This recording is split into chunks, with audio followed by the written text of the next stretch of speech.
Hey Froggy friends, Kirostyle here, welcome back to Umineko When They Cry. Episode 1, Legend of the Golden Witch. Thank you so much for joining me here on stream, I really appreciate it. And so in the last time, we did our first stream of Umineko, and we were introduced to all the characters, and the Legend of the Golden Witch. In other words, there is supposed to be gold somewhere hidden on this island, and whoever solves the riddle will be able to get the gold first. However, it seems the riddle is a little bit ominous, and all the adults here seem to be fighting each other for some money, so this could only go very poorly, as we can suspect. So, we're gonna continue here, and yesterday, or last time, I kind of checked out, we streamed for about 4.5 hours total, and I went on YouTube and I looked up someone else's playthrough of this game, where no narration, they just did the auto text scrolling, and it took them about 5 hours and 40 minutes to reach the same point that we did in 4 hours and 30 minutes. So that means we're ahead of schedule. So hopefully we can get to some of the exciting stuff today. And my voice is a little bit sore, but it's much better than it was yesterday or this morning. So if anything sounds weird, that's why. As usual, let me know if the music or my volume are fine, and otherwise we are ready to get going. Thank you so much for coming, CB Psycho Reaper. Thank you so much, I really appreciate it. Oh, and let's begin with a fun frog fact then. Yes, let's do that. Fun frog facts. Speaking of fun frog facts, I mean, by the time you watch this, if you're watching this on YouTube, it'll be a bit late, but today's the second last day of FrogCon, a virtual con run by the Frog Cult on Twitter. They have a lot of streams going on. They have some frog experts talking about frogs. They have some froggy cams, some frog artists and frog game developers. Go check out the Frog Cult. And they have like a virtual artist alley where people are selling a lot of frog merchandise. So, fun frog fact. There's a frog called the pumpkin toadlet. It's also called the Spix's saddleback toad. Despite its name, it's actually a frog, not a toad, and it's really, really, really small. In fact, it's so small, it has the smallest semicircular ear canals of all known vertebrae. And because of that, the really small semicircular ear canals, they often lose their balance really easily when jumping and will crash land really awkwardly. So sometimes if you watch videos of these pumpkin toadlets jumping around, they'll kind of be dizzy and jumping around all clumsily. It's kind of cute. There's your fun frog fact today. Okay, let's get going. So, on the 10th twilight, the journey ends. Oh right, last time they were on the beach, and I guess they didn't bring their swimsuits. So, on the 10th twilight, the journey ends, and you reach the Golden Land. You really are diligent, Maria. You did a good job writing this all down. I forget a lot, so I always write things down. Mama told me to. There was a notebook inside the handbag Maria was always carrying around, and Beatrice's epitaph was copied onto it. Thanks to that, we were all able to challenge the puzzle of the epitaph while walking down this beach. Jessica and the rest had already tried to solve it several times, and had already gotten bored with it. However, since this was a first for me, I was so excited I couldn't stop. It really tickled my sense of adventure. Let's start with the first line. Behold the Sweetfish River running through my beloved hometown. Where was grandfather's hometown again? I heard that before the war, the Ushiromiya family had a mansion near Odawara, which makes you want to know which Sweetfish River flows through Odawara, right? Yeah, because that river would be the starting place. Anyone searching for the Golden Land would head down it and search for the key. What's this river in Odawara? Does it have sweetfish swimming in it? If you're looking for sweetfish in Odawara, it'd have to be Hayakawa. It's famous for its mountain stream fishing. I hate fish. Maria, you'll understand when you get a bit older. Lick, lick, lick, salty, roasted sweetfish. Yummy. Even though we just ate, I'm getting hungry again. Shall I bring you a biscuit? Huh? Oh, sorry, that's not what I meant. Don't mind it.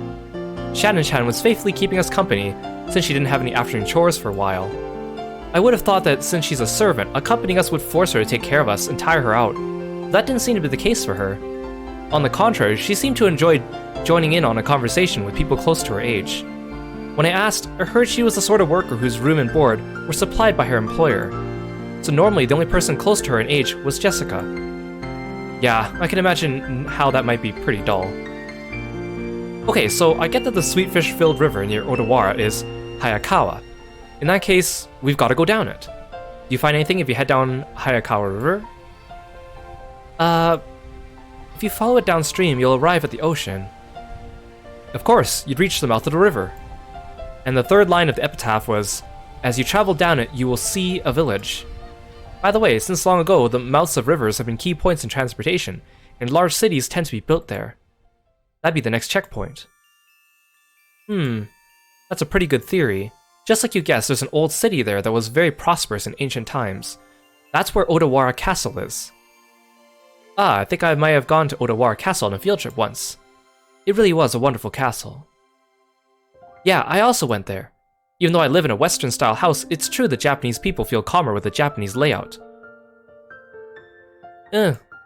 Castles are boring. Theme parks are better. I see. Okay. If we find the gold, the great Battler-sama will generously reserve a whole theme park for a day and let you play in it. Still, Odawara Castle, huh? The hidden gold of Odawara Castle. Oh. It's actually starting to sound pretty good. Well, we figured out that much 2 years ago. The village down the river where the sweetfish swim in Odawara. We figured it was probably somewhere near Odawara Castle. The problem is the next line. Okay, let's see what Battler's strange reasoning can take him. Jessica grinned broadly. She seemed to be implying that she would have solved the puzzle long ago if it was that easy. Damn it. I'll definitely find it and keep it all for myself. The fourth line. In that village, look for the shore the two will tell you of.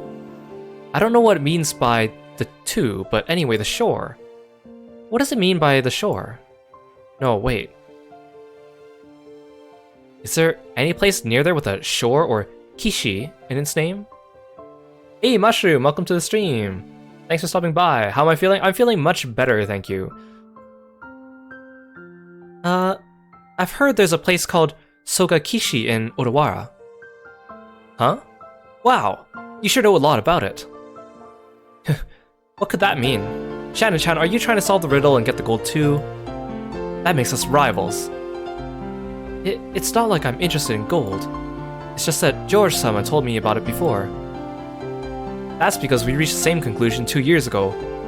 We even went to the trouble of laying out a map and looking it up. It was about 5 kilometers to the north of Odawara. We definitely found a place called Sogakishi there. However, after that, we get stuck. The fifth line doesn't say where the key is hidden in that place. Ria-chan, could you read it for us? There sleeps the key to the Golden Land. I can read it. Sogakishi is probably large, and there wasn't ever any house built there by the Ushiramiya family. Not much we could do to find a key in such a vast area without any hints. You're right. And without the key, we can't advance to the next line. George Aniki, what kind of place is Sogakishi? Let's see. I've never been there, so I don't really know, but according to the map, it's in the mountains. I'm pretty sure it was at the base of Mount Asama. Something doesn't feel right. You'd expect a riddle pointing the way to a hidden goal to be a bit more exact.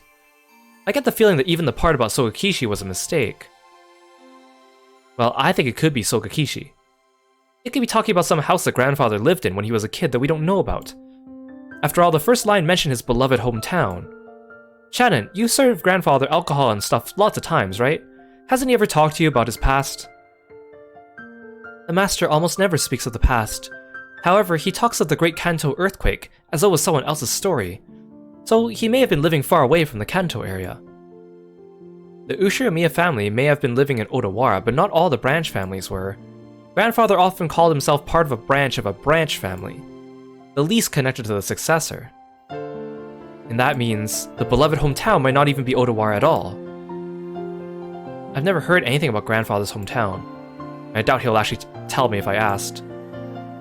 If the so-called beloved hometown isn't referring to the Ushiramiya family's roots, then the Odawara theory is wrong from the beginning. Of course, this doesn't completely remove the possibility it was Sogakishi. For example, perhaps he lived in Odawara when he was young, but then moved far away later. I don't understand what you're all talking about. Maria had been completely left out of the conversation. She now sat puffing out her cheeks in boredom. So basically, if we can't even agree on the starting point for this dice game of gold, we're totally stuck. But wait, after the first 5 lines, the thing we end up finding is a key, right? Even if you don't have a key, it's always possible to bust through a door. Can't we just skip the first 5 lines and start figuring out the rest?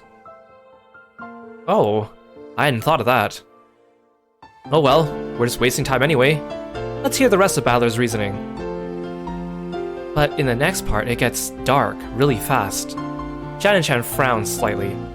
After looking back at Maria's notebook to recall what's written there, yeah, I was forced to agree. On the first twilight, offer the 6 chosen by the key as sacrifices. Sure, it does get horrible quickly. On the second twilight, it says to tear apart the 2 who are close. Does that mean to make them break off their loving relationship? Or does it mean to literally tear them apart? I don't know, but either way, it's pretty disgusting. Even if we set that second line aside, it mentions 6 people for the first twilight, then 5 people for the 4th through 8th twilights. So at least 11 people must be sacrificed. There's sacrifices to revive Beatrice. I see. Sacrifices to restore the witch. Yeah, that's what it'd mean. Near the end, the witch will be revived on the 9th twilight. That last part is guaranteed. On the 9th twilight, the witch shall revive and none shall be left alive. So everyone will die in the end. And after that, the 10th twilight is the goal line. Not sure how you're supposed to reach the golden line if everyone's dead by then. Depending on how you interpret it, the traveler who holds the key may or may not be included in the none shall be left alive part. But at the end, there's something pretty interesting. After reaching the goal, the witch gives out 4 treasures. One shall be all the gold. The problem is the next one. It says the dead souls will be resurrected, right? Doesn't that sound like it means everyone who died in the earlier lines? If you put it like that, then the top part about reviving lost love might refer to the pair torn apart on the second twilight. That's right. And the 4th one refers to the 9th twilight. The 4th treasure is putting the witch, revived on the 9th twilight, to sleep. If we put a happy spin on all this, it'll be hectic with people dying and breaking up all over the place, but it'll be all made right in the end. The awakened witch will sleep again and everything will be like it was at the start, except with a huge pile of gold. The witch must be pretty busy with all the killing, reviving, breaking up, and reuniting people. Not to mention waking up and sleeping. Hahaha. Sheesh, just when the tale of the hidden gold was getting interesting, it all gets pretty dubious once the witch starts showing up. Too true. I laughed along with Jessica. After all, the idea of a witch was just too ridiculous. Of course, once we started laughing like that, Maria, who believed in the witch, got angry. The witch is incredible. She can do anything with magic. Even kill. Even bring back to life. Even give love, even take it. She can fly in the sky and become invisible, can even make gold and bread out of nothing. Ugh. Dang. My bad, we were just joking. Jessica apologized, sticking out her tongue, but Maria didn't accept it. She grabbed her notebook back out of my hands, opening some other pages, tried to prove the witch existed. Those pages had colorful drawings of witches on them, and well conveyed the fantastical image Maria had of witches. It wasn't the normal sinister image of a crooked-nosed hag flying around on a broom, but a dreamlike person, with unnatural powers who could do anything and wore a beautiful dress. It was just what you'd expect from an imaginative young girl. Flitting through the sky, crossing a rainbow, dancing around all night with a teacup and a teapot that would never get empty no matter how much she poured out of it. With a flourish of her staff, the stars in the sky would become candy and pour down, and flowers that produced sweets would bud by the roadside. To Maria, witches were the only concept that could embody the magical dream that so captivated her. As she grew older, it was the last remaining thing that could give richness to her dull and plain everyday life. That's why Maria believed in witches. She didn't want that dream of hers to be tarnished. That's why she didn't want anyone to tarnish the epitaph which affirmed the existence of witches, because a witch named Beatrice is Maria's dream. To Maria-chan, the epitaph isn't a guide to the hidden gold, but magic to revive the witch. So it was the single link between Maria and the witch. Maria was very angry and clung to George Aniki. Jessica and I scratched our heads and apologized. It might not be possible to smooth things over again like the time she got mad in front of the portrait. Maria didn't seem willing to be easily consoled. Unlike Jessica and I, who hung our heads wondering what to do, Shannon-chan timidly opened her mouth. Maria-sama, did you know there's a ghost story about Beatrice that's been passed down amongst the servants? Huh? Ah, yes, that's right. Shannon, tell us about it. I don't really know, but it's apparently pretty famous among the servants. What is it? A ghost story? Yes, it seems it's a story from before we were born. I also heard about it from my mother. Yes, it has been passed down since the time of the mansion's construction. The servants of that time whispered that the mansion had two masters, one of the day and one of the night. The tale that Shannon told was just like a typical campfire ghost story. If there was a forest with a witch living inside it, then of course, the witch would come pay the mansion a visit from time to time. At some point, this ghost story naturally sprouted up between the servants. When people do the rounds a second time to check doors, windows and locks that were supposedly closed, they'd find some of them left open. Lights that were supposed to be off were turned on, and lights that were supposed to be on went out. Things left lying around would disappear, and things would appear when no one had any memory of putting them there. When any of these things happened, the old servants would say that the witch had visited the mansion, invisible, and was playing pranks. See? She exists. Beatrice exists. Yeah, she exists. Long ago, it was always right before leaving for school that I wasn't able to find my bag and stuff. Maria puffed out her chest with an ooh as though this was the final proof of the witch's existence. If I opened my mouth, Maria would probably be hurt again, so I didn't. I mean, you hear this kind of story everywhere. Depending on the place, they might blame it on a dwarf or an elf. The only difference is they call it a witch on this island. Of course, walking around a vast, elegant mansion at night would be a little unsettling. It's an island devoid of people. Since the mansion is so drafty, walking around on a night of a thunderstorm would certainly be eerie. In addition, some servants have also seen will-o'-the-wisps and glittering butterflies dancing around. Kanon-kun also saw something like that when he went patrolling one night. And recently, you often hear servants talking about strange footsteps heard inside the mansion near midnight. We've whispered together that Beatrice-sama in the portrait somewhere makes herself invisible and walks through the mansion. It happened a while ago, but even I have heard footsteps while patrolling at night that resemble these stories. Whew, that's scary. Ah, but there's nothing to be afraid of. Beatrice-sama is another ruler of this mansion, separate from the master, so there's no need to be unnaturally afraid. If you respect her, I hear she won't do anything bad. However, she could be quite terrifying if you don't respect her, right? Correct. I've heard that just before I began working here, someone who spoke badly about Beatrice-sama fell down the stairs and quit after receiving a large injury to their back. Because of that, there was a rumor between the servants that Beatrice-sama's anger had been brought down upon this person. Anger would definitely be brought down on Battler and Jessica. I'm sorry. I don't want her anger brought down upon me. I apologize, Maria. Of course, I also apologize to the witch. I'm sorry, Beatrice-sama. Please forgive an outsider's nonsense. I'll apologize as well. I'm sorry, Beatrice-sama. Will the witch be able to forgive us now? Don't know. Witches are fickle, so they forgive when they want to and don't when they don't. That's no good. That's no good, Maria-chan. Isn't there some kind of good luck charm that could prevent Battler-kun and Jessica-chan from suffering Beatrice-sama's wrath? Maybe something that can block against magic. By relying on Maria, who is proud of knowing the most about witches, George was trying to revive her self-esteem. Once again, I've got to admire his ability to calm kids down. After taking a moment to cross her arms and seriously ponder whether there may be a charm that could save us, she started flipping through the pages in her notebook. I thought it was just a scribbled diary, but there also seemed to be quite a few pages that looked like they'd come from a book of black magic. Maria solemnly considered a group of these pages, which contained things that looked like magic circles. Apparently grandfather wasn't the only one with a black magic hobby. When Maria finally found what she was looking for, she snapped the notebook shut and threw it into her handbag. She then began fishing through that bag's contents. There seemed to be various jumbled up things in there. After a while, she took out various pieces of junk, although they were probably important magical items to Maria, and repeatedly threw them back in, saying they were wrong. It was all a little humorous, just like when Doraemon took out the wrong two. Finally, she seemed to discover what she was looking for. With a face that was unimaginably cheery when compared to the intense expression she had worn until now, she held those out to Jessica and me. I grabbed it and saw it was a very cheap-looking charm. It looked like a bracelet made from a plastic rosary, with a scorpion-themed medal attached. Haven't you ever seen those cheap Zodiac-themed accessories? The kind you might win in a crane game in an arcade. It really looked like something like that. There were 2 of them. Probably one for me and one for Jessica.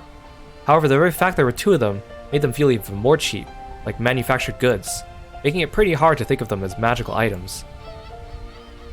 You're giving these to me and Badler? With these charms, you don't even need to worry about Beatrice, because scorpions have the power to ward off magic. Huh? Really? Didn't know scorpions could do that. Badler doesn't believe. I'd said too much and angered Maria again. Maria took out her notebook again, pointing out various pages as she went on and on about how the scorpion had such incredible holy power that had been used in magic-repelling magical circles since ancient times. I've heard of that from some of the other young servants. Something about how the scorpion is drawn as magic-repelling symbol in sorcery. Huh? Really? The scorpion protects against bad magic and calamity. An emerald brings peace to the heart. Therefore, its effects are twofold. It's true. The scorpion wraps around the emerald and protects it. Yes, that certainly does sound like it'd work well. I really want to make fun of those worthless-looking charms, but as I watched Maria explaining it with all her heart and realized she'd found them for our sakes, I started to feel like it might actually work, even if it was just a prize from some game center. The material quality of the charm didn't matter. What mattered was the strength of her feelings. Even I don't think of myself as a sort of loser who'd laugh at something like that. Okay, thank you. I apologize to Beatrice-sama, but even if I do end up getting cursed, I'll be safe now thanks to Maria's charm. Right, Jessica? Yeah, that's right. Thanks, Maria. Wear it on your arm when you want your heart to be at peace. Put it in your wallet and your money won't decrease. If you hang it from a doorknob, bad things can't get in. It's a really convenient charm. What an incredible effect. If Maria-sama gives it her confident seal of approval, then surely it must be reliable. Chan clapped her hands together and Maria stuck out her chest. She was totally in a good mood again. It's probably best if we let her lead the conversation a bit longer, if it'll keep her in such a good mood. Come to think of it, she looked a bit bored when we were getting excited about the hidden gold, probably because she couldn't keep up. While eating the cookies Kumasawa-san had baked, Jessica and I asked Maria this and that about black magic. Maria happily chatted away in response to our questions. Each time George Aniki and Shan-chan would act surprised or chime in. The clouds in the sky grew darker and darker, but we cousins really enjoyed communicating freely after a year of separation.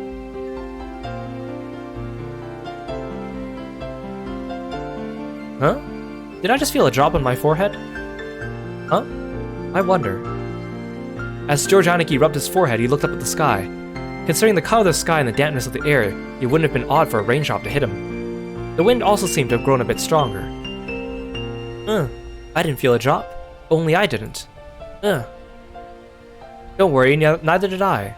Anyway, I'm sure it'll rain so much tonight, everyone will get to feel plenty of raindrops. That's right, maybe we should head back soon. Shan-chan looked down at her watch. It was probably well into the evening by now.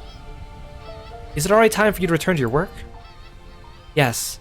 Thank you very much for allowing me to enjoy some time together with you all. Tell Kumasawa-san thanks for the cookies. Okay, everyone, help out with the cleanup. Shan-chan declined our help, saying that this was a servant's job. Picking up a dropped fork before the waitress has to is like my purpose in life. We folded up the blanket, gathered up the trash, and helped clean everything up. The trash is getting away! I won't let it escape. I'll grab it before Maria does. I'll grab it. Maria, don't get your shoes wet, you'll get in trouble. To Maria, chasing after some trash sent flying by the powerful winds was just another game. By the time we finished, the wind was blowing pretty strongly. Probably a good time to head back.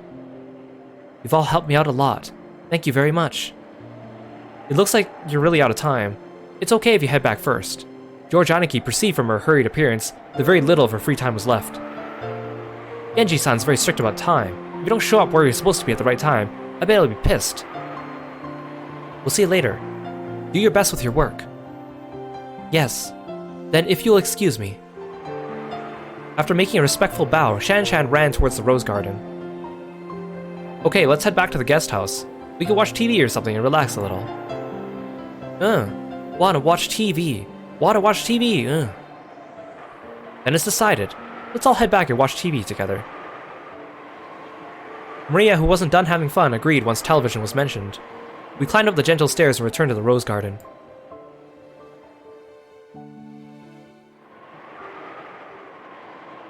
The wind had grown very strong, and roses shook throughout the garden like ripples on the water. This might be our last chance to see those beautiful roses. I'll bet tonight's typhoon ruins them. These roses might be done in by tonight's winds. You're right. Still, I think the roses were pretty lucky. After all, they got to welcome all of you before the typhoon. All flowers lose their petals eventually. That means we can admire them even more when they're in bloom. That's right. Maria, burn this image into your eyes. At this moment, they're the best roses of the year. Burned into eyes. Right then, Maria suddenly clapped her hands. It looked like she remembered something. My rose! The typhoon will send it flying. Ugh. Oh, you mean that sad-looking rose George Aniki marked with a ribbon. Maria apparently remembered where the rose was. She ran at full speed. The rest of us followed her.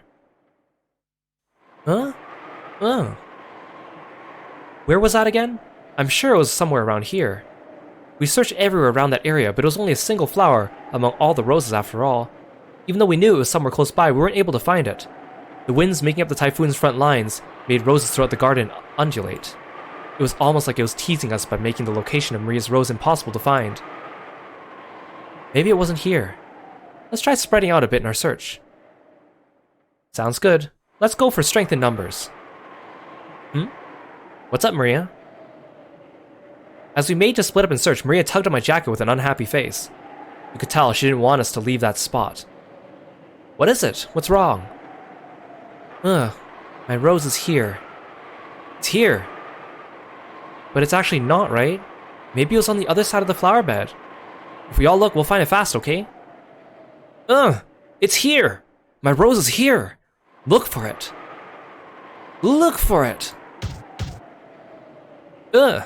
Maria stomped her feet in irritation. She pointed at that spot and said it was definitely there, but in actuality it wasn't.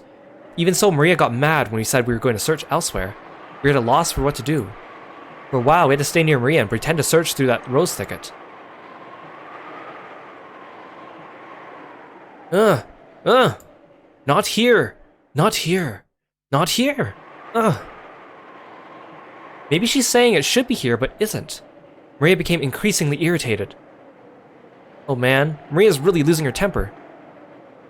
Sometimes Maria starts to really care about really pointless stuff. If she gets what she wants, that's okay, but can't find something that isn't there. That's not good. Just so we were at a loss of what to do, Maria called out in a loud voice. Mama! We could see Aunt Rosa in the direction Maria was waving her hand. Maybe she wants to look at the garden one more time before the typhoon came. Or maybe she had some business at the guest house. Aunt Rosa was coming from the mansion. She quickly noticed her daughter's voice and came over. My, what happened, everyone? Are you looking for something? Look for it! Mama, you look for my rose too! Your rose? We found an unhealthy rose around here and marked it. We tied a candy wrapper around it. But Maria, if I remember correctly, it was growing right in front, and it really stood out, didn't it? Unless it grew legs and ran off somewhere, it must have been somewhere else. Maybe you remembered it wrong. It is here! It is here! Balor doesn't believe. How many times do I have to tell you to stop saying before you'll understand? Mama would look for it, so stay quiet. I'd never seen Aunt Rosa be anything other than kind and gentle, so her anger surprised me a bit. Aunt Rosa began searching as well, so we went along with her for the time being, but we were already more than sure it wasn't around here. So it didn't take long for Aunt Rosa to realize that too. The rose isn't here. Did you mistake this place for somewhere else? There are so many roses around. That's wrong. It is here. Mama doesn't believe. I already believed you and looked hard for it, didn't I? But it isn't here. But it is here. It is here, but it isn't. Then someone must have ripped it out. Anyway, stop saying, Who ripped out my rose? Who did it? Give it back. Give it back.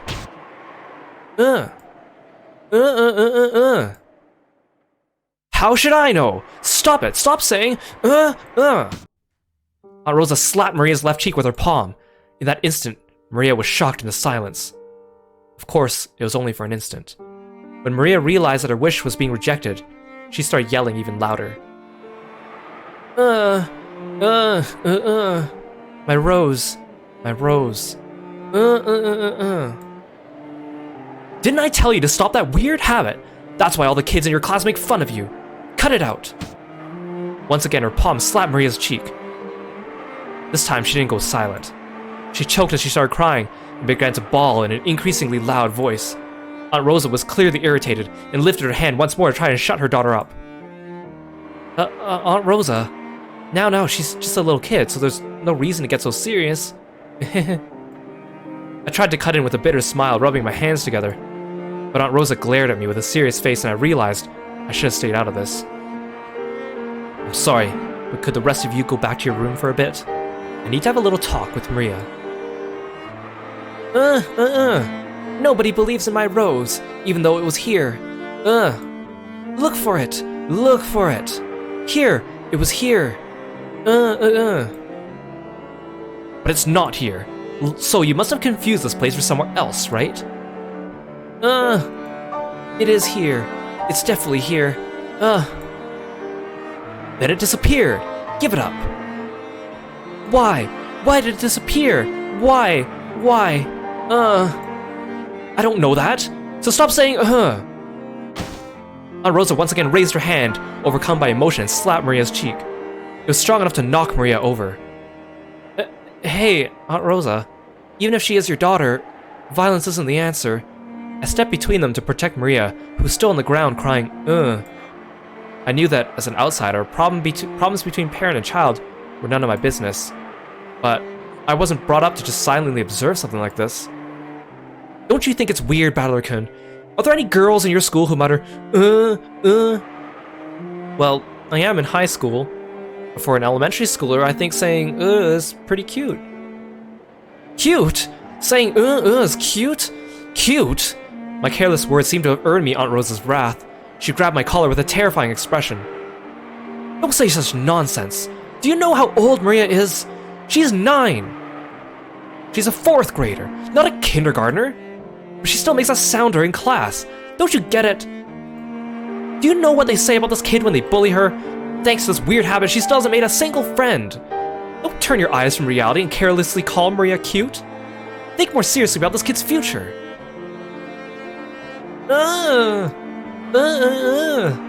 I told you, stop making that sound. Didn't I tell you to stop it? Aunt Rosa struck Maria's quivering head, from which an increasingly unhappy voice was rising. I tried to stop it, but Aunt Rosa pushed me away. My back hit George Aniki. A long time ago, Aunt Rosa also thought of it as nothing more than one of Maria-chan's baby words, but now that it hasn't been fixed even midway through elementary school, she's been worrying about it a lot. How she talks isn't really that big of a deal, right? She'll never make it as an adult if she's like that. So, even though it isn't fun to watch, this is a problem between parent and child. Well, even I get chewed up by Mom all the time because of how I talk. When they put it that way, maybe even a scene as painful as this isn't something an outsider like me should butt in on. Battler-kun, when you were a kid, didn't you have any bad habits that you couldn't fix that got you in trouble? Well, 1 or 2. On Parents' Day once, I kept getting yelled at in front of everyone, and it was embarrassing as all hell. Well then, you can understand how the 2 of them must feel right now. I'm sure they don't want us to be here now. You understand too, don't you, Jessica-chan? I don't think anyone likes to be seen when they're being scolded. Let's go. We'll return to the guest house. Then after Maria-chan comes back, let's welcome her as if nothing happened. It's probably for the best, isn't it? We thought George Aniki's point was probably a reasonable one, and we may have been eager to use that reasonable-sounding argument as justification to retreat from this heart-rending scene. Jessica and I nodded at George Aniki, and we all left. We called towards Maria, telling her that we were going to head back to the guest house, but she didn't seem to hear, and we felt sort of guilty and shameless after saying it. In that case, look by yourself as much as you want. Mama doesn't care. I'll look for it. I'll look for it by myself, even if Mama doesn't care. Have it your way. After blasting her with those last few words, Rosa spun on her heels and quickly returned to the mansion. Maria probably viewed that as a cold gesture meant to injure. But that wasn't Rosa's intention. It was because the hand with which she had just so emotionally struck Maria's cheek with was still numb. It was because, if she stayed there screaming, she might again be taken over by her emotions and continue slapping her daughter's cheek over and over. After Rosa left, Maria was left alone in the rose garden. The wind began to blow stronger and stronger, and every once in a while a raindrop would fall on her forehead. However, Maria couldn't leave that place. Not until she found that poor wilting rose. It had definitely been there. Even so, it wasn't.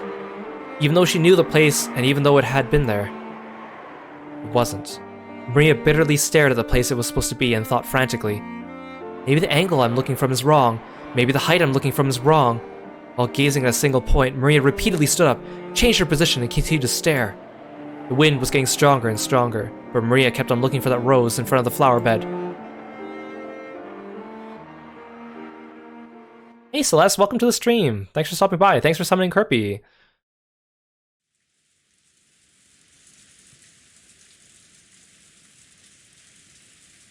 Kinzo noticed the sound of the raindrops beating on the window. It seemed to be pouring down thickly. It had begun to rain later than the weather report had predicted. Kinzo approached the window as if being summoned by the sound of the rain. The sound of the rain is the sound of silence. A sound feels quieter than any silence. It makes humans remember that, in the end, they are alone from the moment they're born to the moment they die. You're late, Beatrice. Were those words directed at the rainy sky? There was no one to be seen in the direction of Kinzo's gaze. Well then, let us begin. Let us begin our banquet of miracles. This island has now been cut off from the world. Now there are none who can interrupt my ceremony. There are many fitting sacrifices for you. 4 of my children, 3 of their companions, 4 of my grandchildren, me and my guests, and my servants. You may devour as many as you please. The key of fate will select the sacrifices in accordance with the demon's roulette. If that roulette chooses me, even I will become your sacrifice. However, because of that, because I will bet on such madness, I will most assuredly bring forth a grand miracle. Come, devour to your heart's content. I will achieve victory over that roulette. Yes, I'll put everything on the line. First, I'll return the inheritance of the Ushiromiya family. Accept it.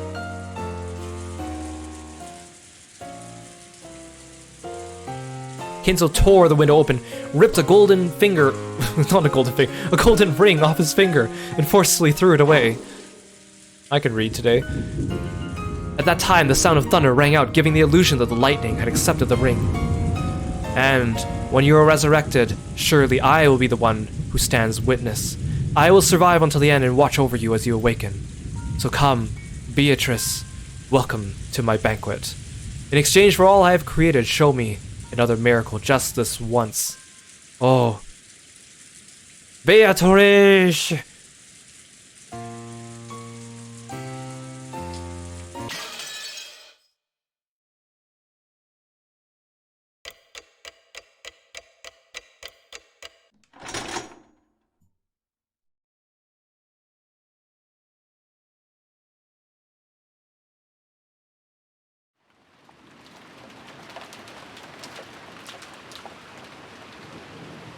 A news ticker popped up on top of the TV program we were watching. The disaster report told how many municipalities all over were continually sending out rain, flood, and wave warnings. Of course, the raindrops beating harshly on the window were even more convincing. This rain's incredible. Still, when it's raining this hard, it also feels like it might stop at any moment. You wish. They said the typhoon's moving slow, so it might be like this all day tomorrow, and even a little bad weather stops the boats from coming. It looks like we won't be able to head out on Sunday after all. Just in case, I cleared all outside business from my Monday schedule, and I'm glad I did. Which means, looks like we'll get to skip school Monday. Living on an island's starting to sound pretty good. Come to think of it, Jessica, you've got to take a boat to school every day, don't you? What do you do when the boats stop running? Do you stay home when it rains and show up late when the wind's blowing, like King Kamehameha? If the boats don't come, I stay home. Still, it's not as good as it sounds. Usually I'm ordered to study by myself, and it's not that fun with someone standing right behind you, watching everything you do. During the rainy season, does the weather ever stay bad for a long time? Make you miss a bunch of days in a row? That does happen sometimes. Still, I get a call from my homeroom teacher every day, who'd sourly guide me on how I should teach myself and what I had to turn in. She can't skip school as easily as you're imagining, Battler-kun. She's got to follow the rules for people to travel to school by boat and get a good amount of studying done. It'd actually be easier to just go to school. In my own room, I get distracted, I can't concentrate. After being made to do nothing but workbooks for several days straight, it's pretty hard to handle all that mental stress. Hey, Lunar Festival, welcome to the stream. Thanks for stopping by. When I get into college, I really just want to go to some dorm and quickly say goodbye to this inconvenient island. Ah, okay. By the way, what do you do when the weather's good in the morning, then it gets bad on your way home if the boats are closed? Do you spend the night at school? That actually happens a lot. Because of that, they've built some lodgings there for people who can't get back to the island they live on. That's where you'd spend the night. Sometimes when it gets really bad, you can't get back home for a few days at a time. Someone commuting to school or work on a train packed to twice its capacity might carelessly think that commuting by boat would be pretty interesting and fun. But sounds like it comes with troubles of its own. You hear thoughtless tourists saying stuff like that all the time. I've had enough of it, island life. I really just want to graduate high school and say goodbye to this island. But there are all dorm schools even for high school, right? Why'd you choose that Nijima school of all places? I've wanted to go to one of those from the beginning, but Mom's always going on about how I need to learn manners and discipline as a successor. So I ended up sticking close to home even for high school. Man, I hate this island. I just want to go live in a city. I don't care if rain or even spears fall from the sky as long as I move to a city where I can wear casual clothes and sandals. And can get to a convenience store in less than 5 minutes. Hold out just a little longer, just a little bit more and you'll graduate high school, right? I can't wait a little longer. Jessica stretched out and reclined in the sofa. Maybe it was a bad time slot because there weren't any interesting programs on. We had nothing to do but languidly kill time until we were all called for dinner. After that episode, Maria never returned to the cousin's room after all. Aunt Rosa probably took her back to the mansion. It had to be pretty boring for Maria, all by herself while the adults had a confusing conversation. We thought we might as well head over to the mansion to see her, but the weather was really awful. And since there wasn't much time until dinner, we stayed where we were. At that time, we heard the sound of a humbled knock. Jessica answered. Yes. The preparations for dinner are complete. Please come to the mansion. It was Kanonkun's voice. Did he go through all the trouble of coming from the mansion in this rain just to get us? Couldn't he have just called us on the telephone? Well, I guess servants at work don't always get to take the most efficient route. Just when I was getting hungry. Let's go. George Aniki turned off the television and stood up. My stomach's been growling for a while. I've always been a huge fan of the main family's dinners. Didn't Goda-san say it was calf steak or something? Oh, I can't wait. Our dinners are always even more fabulous than usual when the family conference comes around. Even I'm looking forward to it. Let's go, let's go! As we left the room, Kanonkun bowed silently and respectfully. Okay, let's go. Is the rain pretty nasty out there? Yes. Take care not to get your garments wet. After seeing the three of us out, Kanonkun peered into the empty room. Wasn't Maria-sama with you? No, she's not. Wasn't she with Aunt Rosa?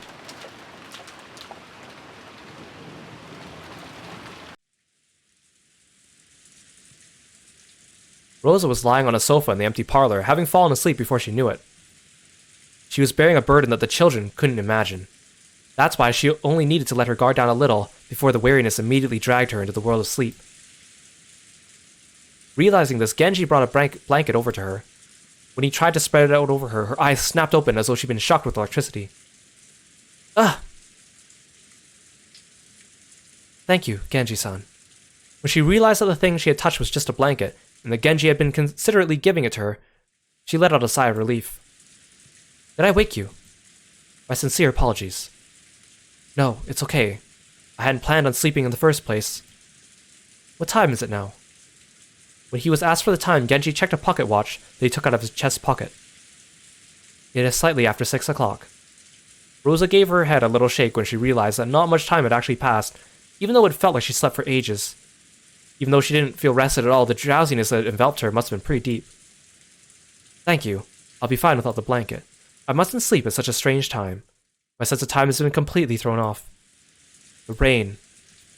It's finally started pouring down in earnest, hasn't it? Rona finally realized that the peaceful sound that had put her to sleep was actually the rain. The wind's blowing hard too. I wonder if the typhoon's finally here. That's what they said on TV. The typhoon is moving slowly, so they think it will be like this all day tomorrow. Really. So our last chance to see that wonderful rose garden must have already passed by. From the window, what she could see of the rose garden was completely blurred by the wind and the rain. Maria. That's right. What about Maria? I have not seen her. Did she not return to the guest house? Rosa knew her daughter's nature well, so a chill ran down her spine. Maria was stubbornly honest, and if she was ordered to find something that didn't exist, she would look forever and ever, even in pouring rain. No, the cousins left before I did, so Maria was alone. Unless someone told her to stop, she'd stay there even if it started raining spears, without even opening an umbrella. How could I have lost control of my emotions and done such a thing? Even though she'd known about Maria's simple honesty better than anyone, she'd once again lost control of her emotions and done something terrible. Maria! Rosa pushed Genji away and ran down the hall.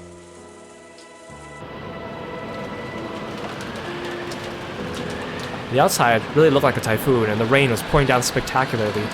Maybe because of some aspect of the terrain, the winds weren't typhoon class, so an umbrella wouldn't be torn out of one's hands. Even so, it certainly was a windy rain.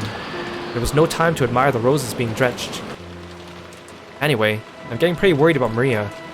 You don't think she's still rebelliously searching for that rose alone, do you? I wonder. Surely she wouldn't do this in the rain. Or at least, I wish I could believe that, but Maria-chan sometimes gets really stubborn and intensely straightforward. We hadn't worried much, thinking that Aunt Rosa had taken her back to the mansion. However, when Kanin-kun had come from the mansion to call us as though and thought Maria was here, we got a little worried. I did not see her in the mansion, so I was sure she was here. After all, Rosa-sama was taking a nap. You didn't see her on your way over here? My apologies. I opened my umbrella and ran as fast as I could, so I did not pay much attention. If he had cut through the rose garden, taking the shortest line between the mansion and the guest house, then he would have just barely missed the place where Maria had been looking for her rose. And it was raining this hard too. It certainly would have been possible for Kanin-kun to fail to notice her. Instead of arguing around here, it'd be faster to just check it out directly. Aniki, why don't we race over there?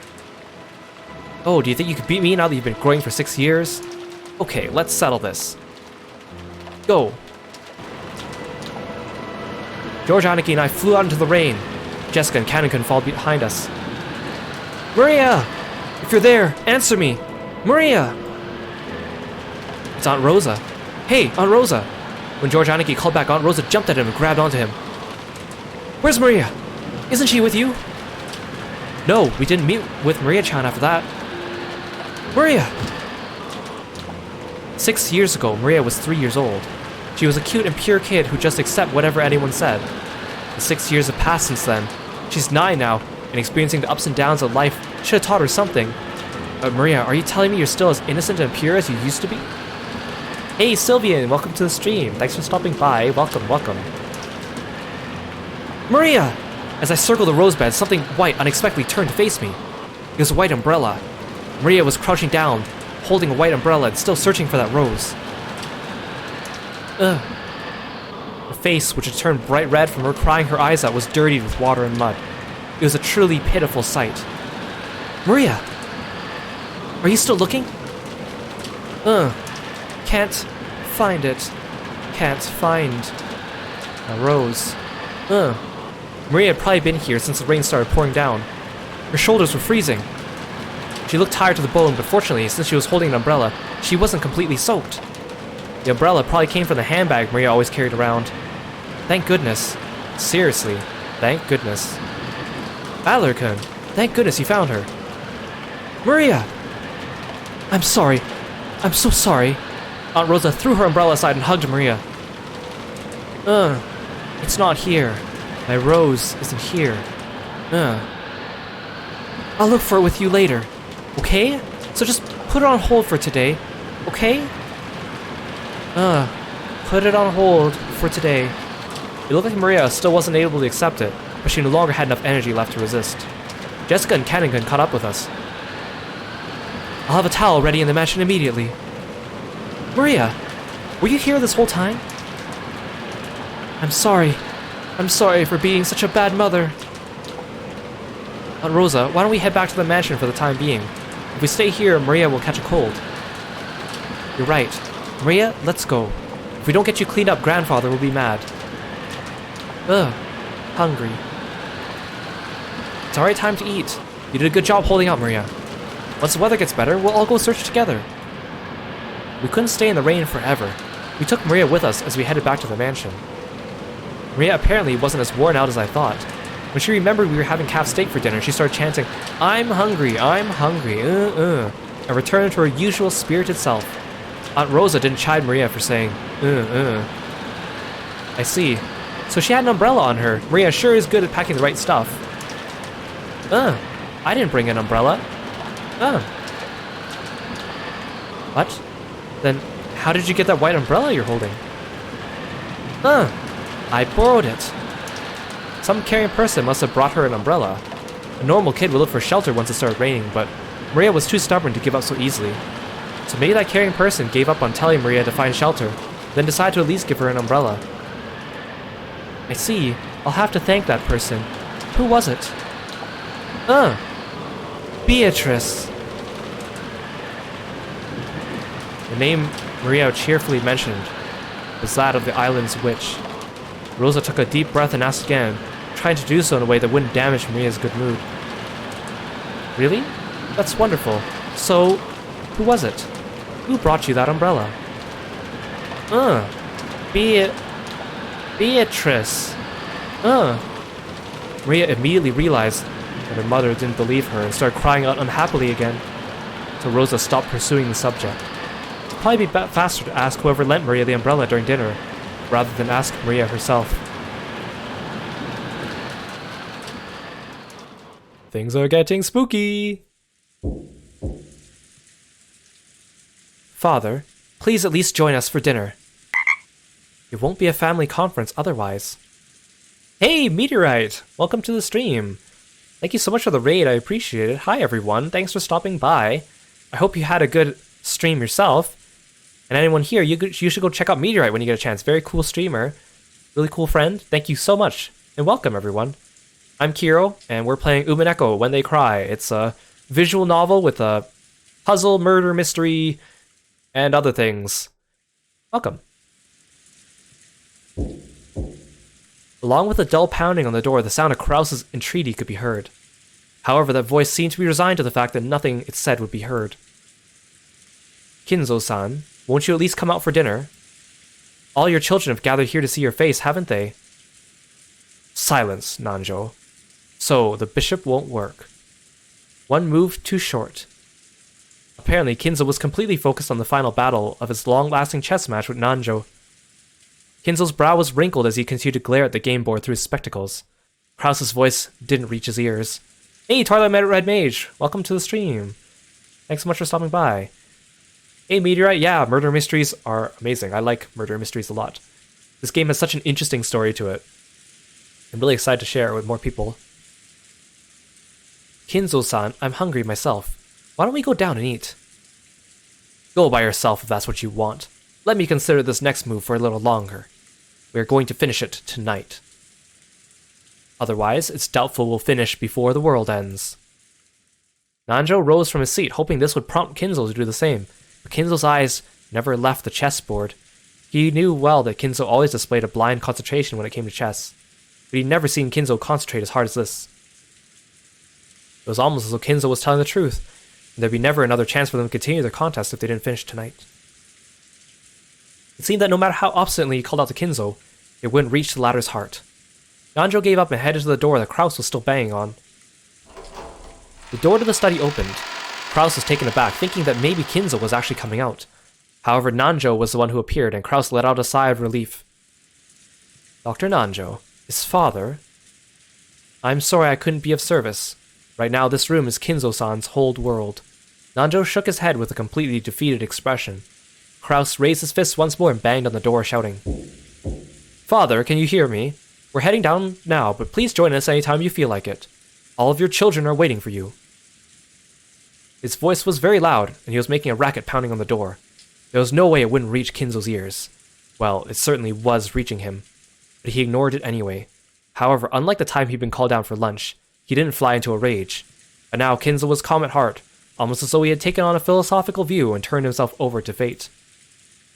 Neither dinner nor the faces of my children interest me in the slightest. I will only leave here if Beatrice is resurrected, or if I am chosen as a sacrifice for the key.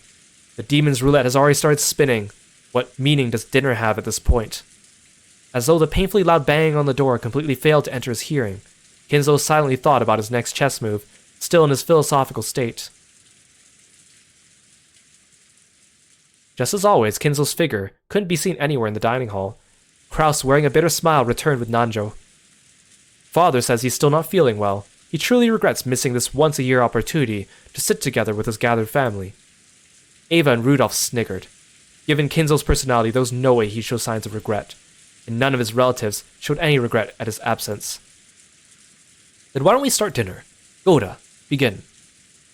Certainly. Well then, if you will allow me. When Goda was told to start the family conference dinner, his biggest time to shine of the whole year, he nodded with a broad grin. May I ask who lent Maria an umbrella? When Rosa timidly cut through the silence of the dining hall, everyone noticed. An umbrella?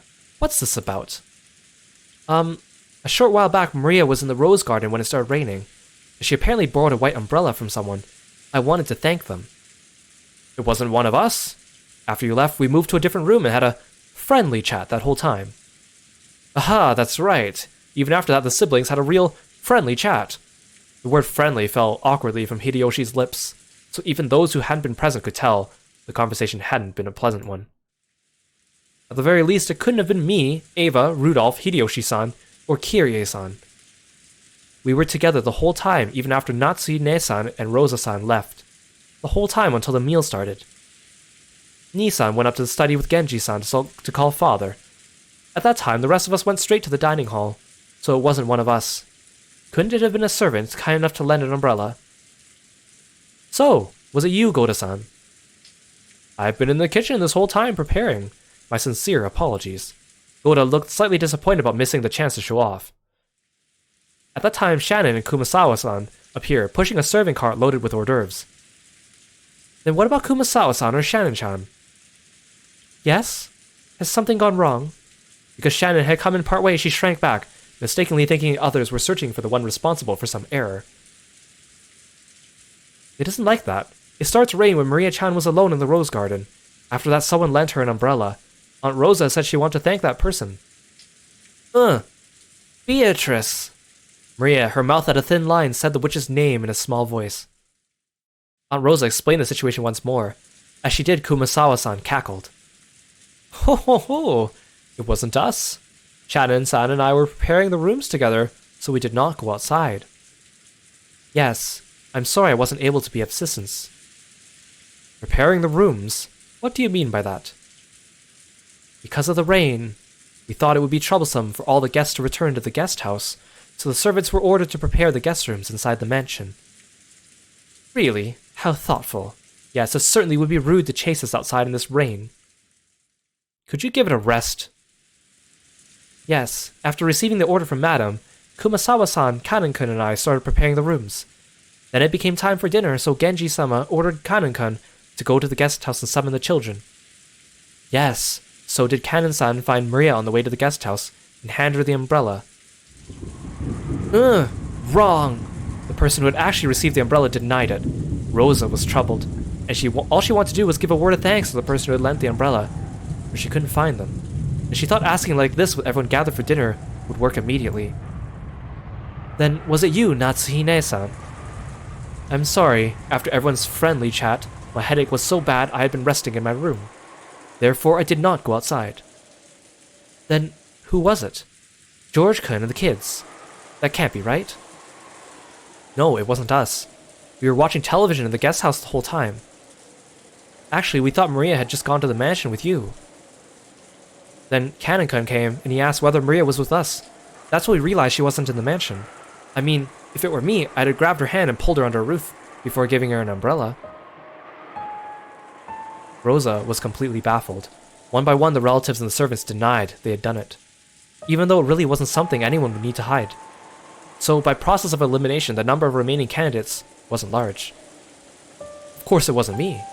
Right after it began raining, I visited Kinzo-san's room, and I was playing chess with him until now. Which means that it also wasn't grandfather. Wait a sec. Isn't this starting to get a bit weird?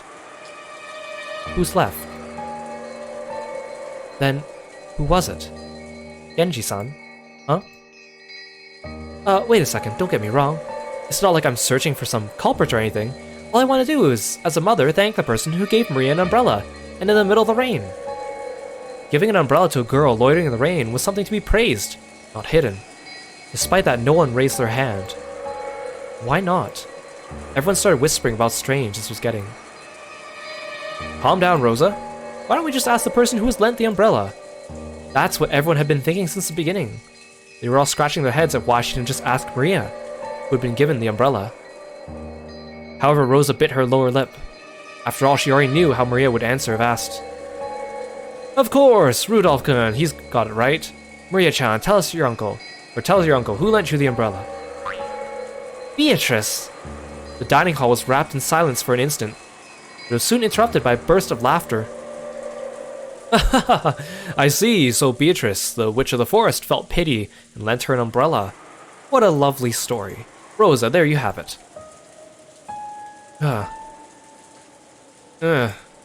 Rosa couldn't believe it. Even though she just wanted to say thanks for the umbrella, why did everything have to be so clouded in smoke?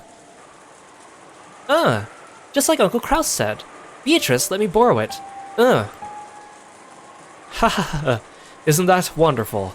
We should all be jealous of such purity. What do you think, everyone? Ha ha ha. Kraus was laughing with a face that was clearly mocking. But Maria was overjoyed, apparently convinced her claim was being believed. How did that work? Does that mean a witch really appeared and lent her an umbrella? Jessica asked me in a small voice that wouldn't carry over to Maria, who was sitting across from me. Has Maria ever been the type to make jokes? If we heard that kind of story pop up from my old bastard's mouth, we would have just taken it as another joke. However, it was hard to explain it away like that when Maria said it. This was getting pretty unnerving. No way. She's always been frank and serious. She's the sort who'd believe any joke, even ones normal people could instantly tell were lies. I'd never even heard of her cracking a joke. Aunt Rosa probably knew that better than anyone. It appeared that because of this weird situation, she had no idea what was going on anymore. So, if Maria says she borrowed an umbrella from Beatrice, then that must mean it really was Beatrice? We're talking about Maria here, so I can't think of it as some kind of metaphor joke. It might be best to take what she says at face value. Then, what's going on? Are you saying Genji-san or Sawan put on that fancy dress from the portrait and gave Maria the umbrella? I'm not sure about that. Actually, that's what I want to know. Jessica shrugged jokingly, but her expression didn't completely match her attitude. Once the hors d'oeuvres were set out and Goda showed off his vast store of knowledge, the meal began. A couple casual chats broke out here and there, but they seemed somehow distant, and the meal ended up being so quiet you couldn't ignore the sound of the rain sneaking into the dining hall.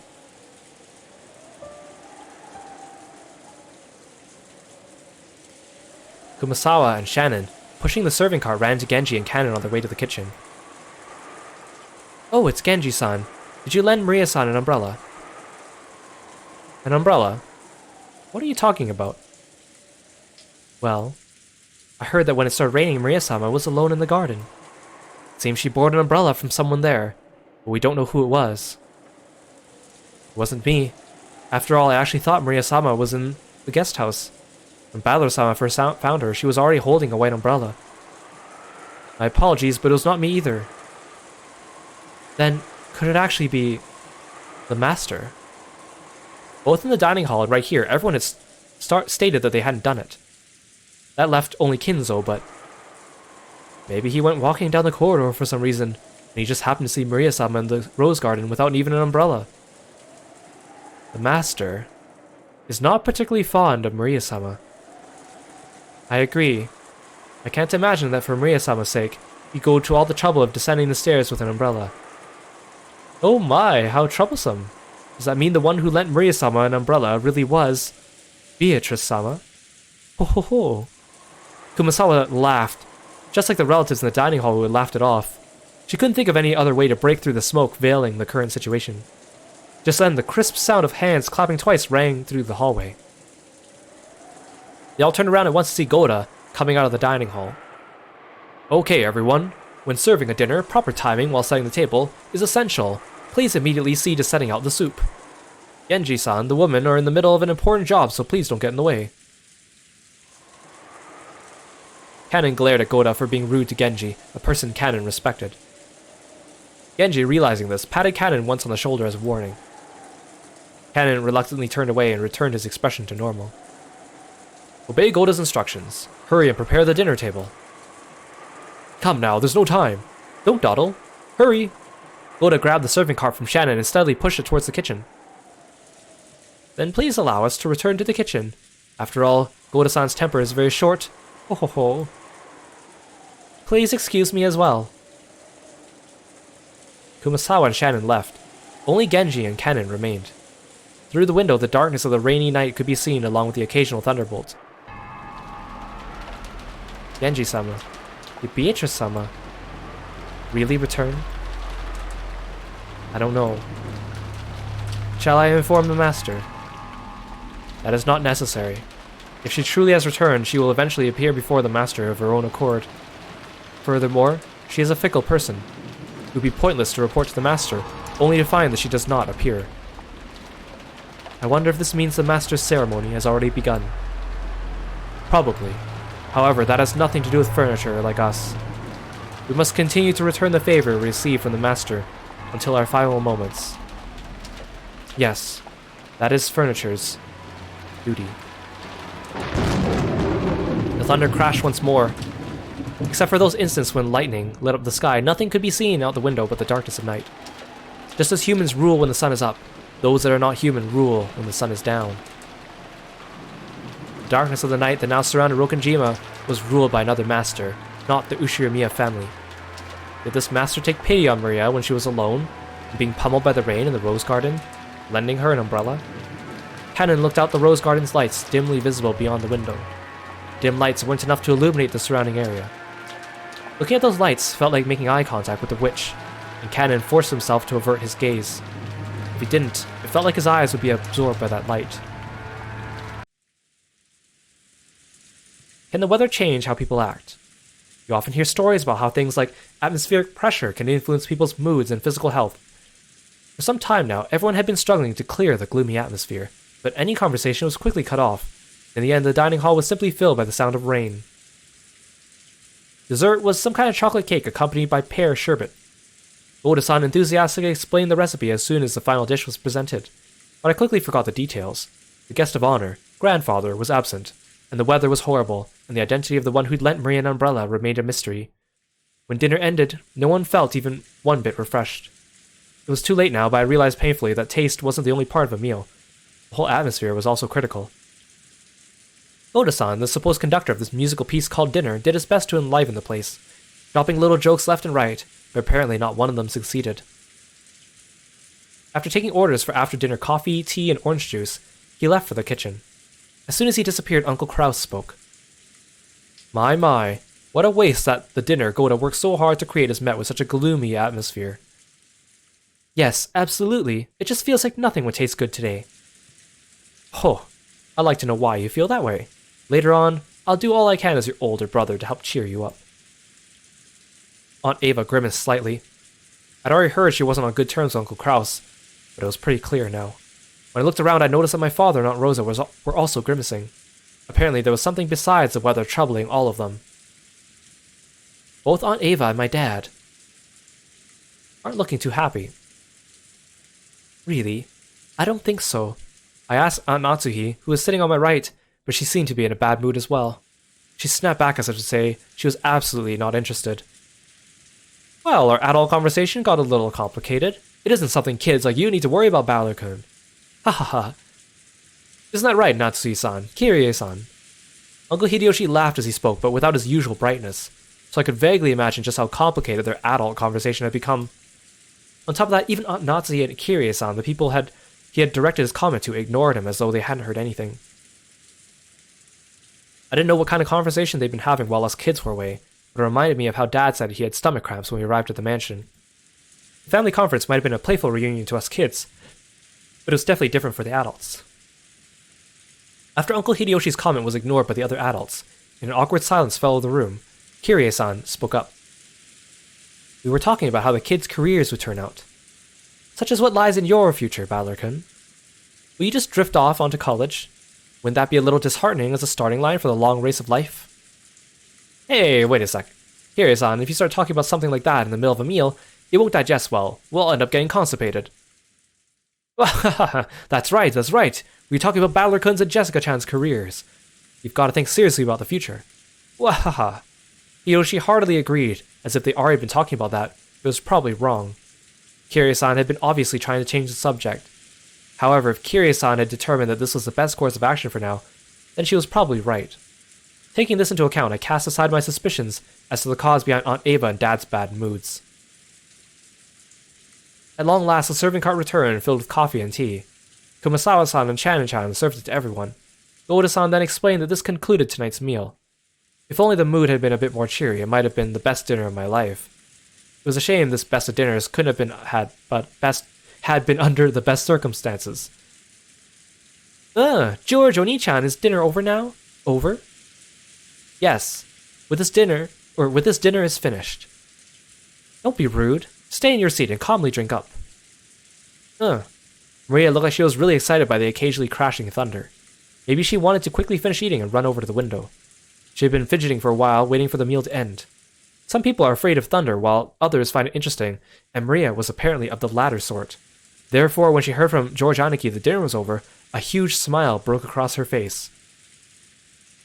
She then rose from her seat, took out her handbag, which she set under her seat, never having left it even when she was eating, and began fishing around inside of it.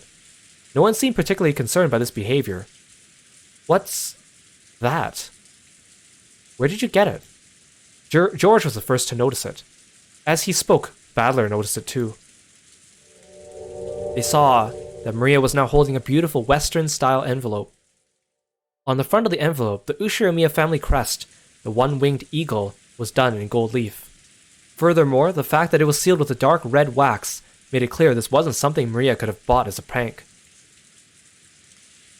Maria-chan, what is that? It seemed Natsuhi had also noticed the strangeness of the envelope Maria was holding. Her voice sounded too serious for someone admonishing a small child, so the relatives around us finally noticed too. What happened, Natsuhi-ne-san? What is that? Maria, where did you pick that up? That envelope has Kinzo-san's. When Nanjo muttered that, even us kids couldn't understand why everyone seemed to be frozen solid. The envelope that Maria held was one of the Ushiramiya family head's custom-made envelopes for private use. In other words, it could only mean one thing. The envelope contained a message from Kinzo. Oh, what is an envelope like that doing here? Now that's an interesting thing to come jumping out at us. Just let me have a peek. No way. I'll read it. I was told to read it to everyone. Uncle Hideyoshi tried to snatch the envelope out from Maria's hands, but she protected it as though hugging it and didn't let go. Hideyoshi-san, you can't use force against a child. Maria-chan, where did you get this envelope? I got it from Beatrice when she gave me the umbrella. She told me to read it to everyone after the meal was over. I'm the witch's messenger. Messenger. The almighty witch of the island sure likes to mess around. Battler tried to joke about it, but no one laughed. I wonder what's written inside of it, Maria-chan. Gonna read it. Maria casually opened the envelope. It was sealed only with wax, so she just had to remove the sealing wax to open it. That sealing wax fell onto the desk. Hideyoshi hastily picked it up and stared fixedly at it. He then set it in the center of the table, where Natsuhi, Kirie, and Nanjo stared at it.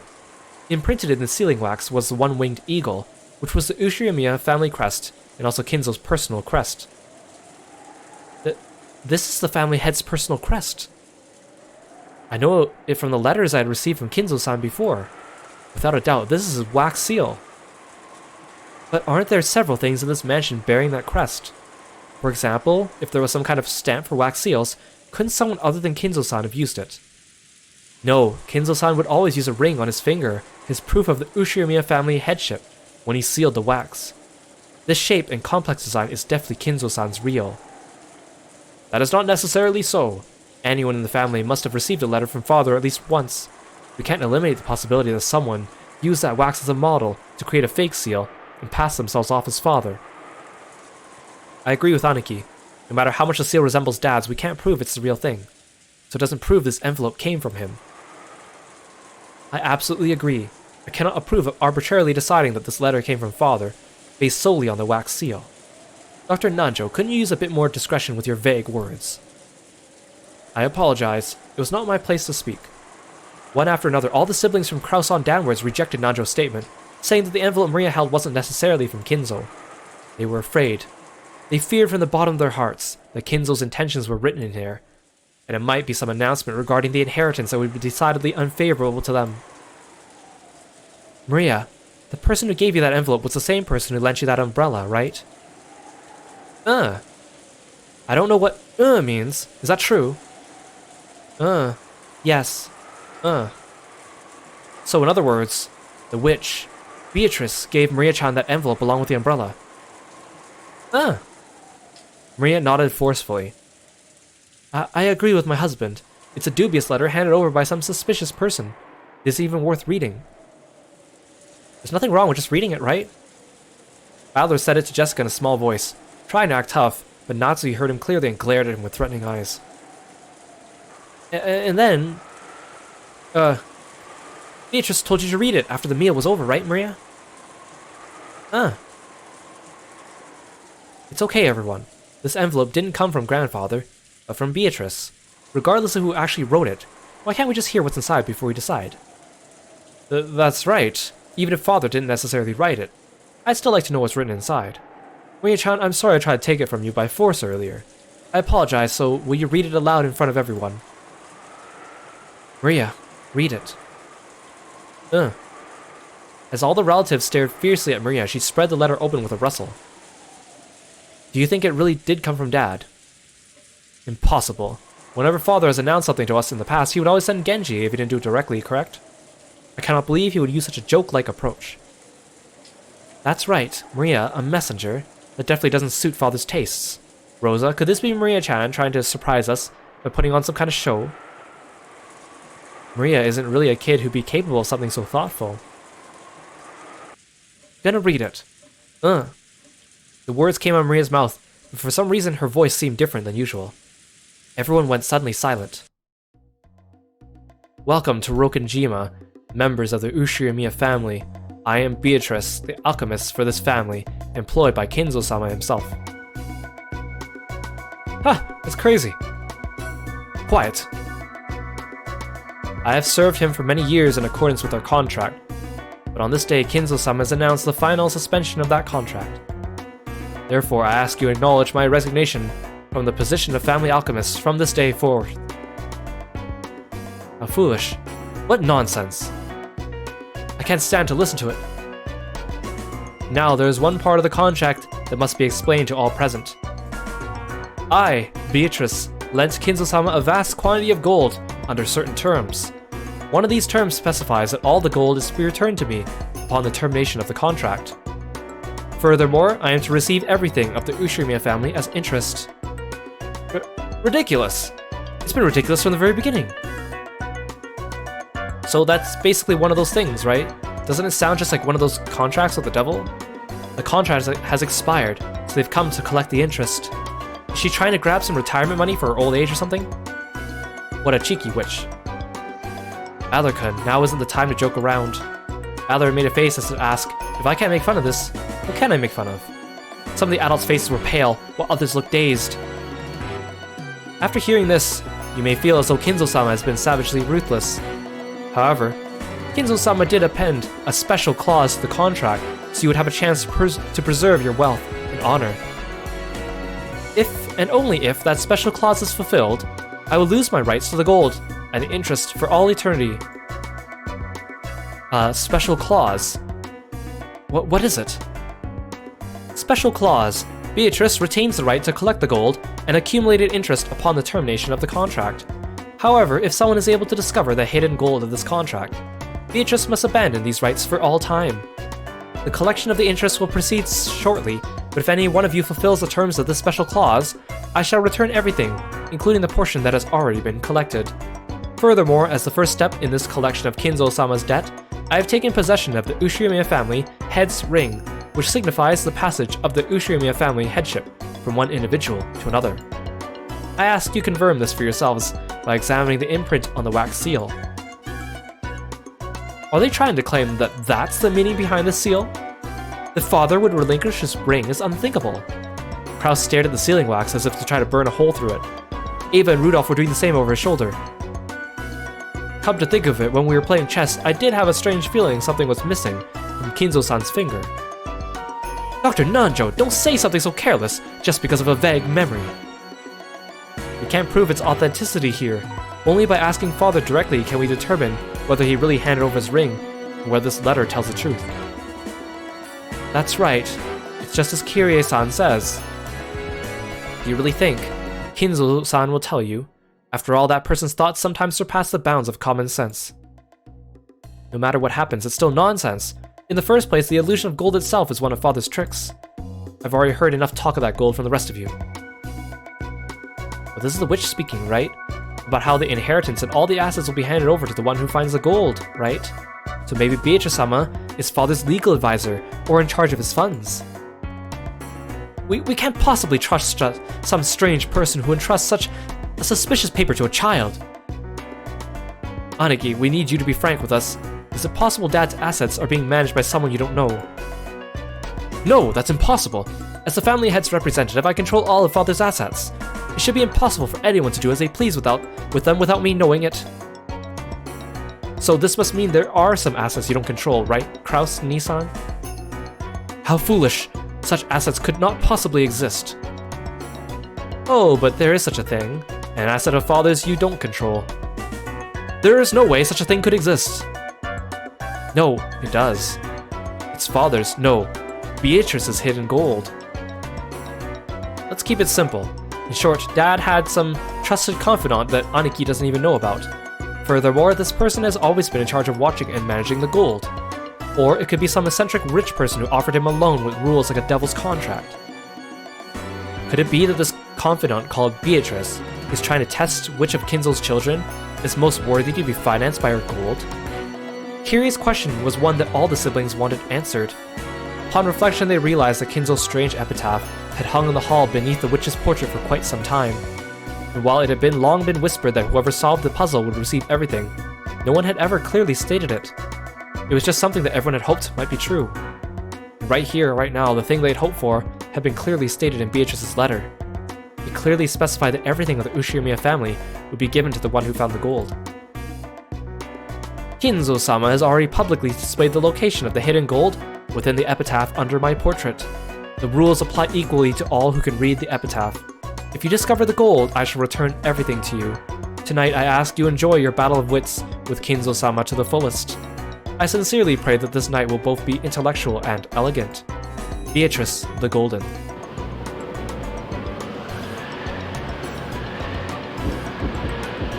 Father, I know you can hear me.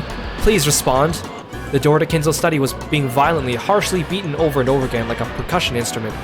The yells coming from the other side belonged to Kraus, Rudolph, and sometimes Ava.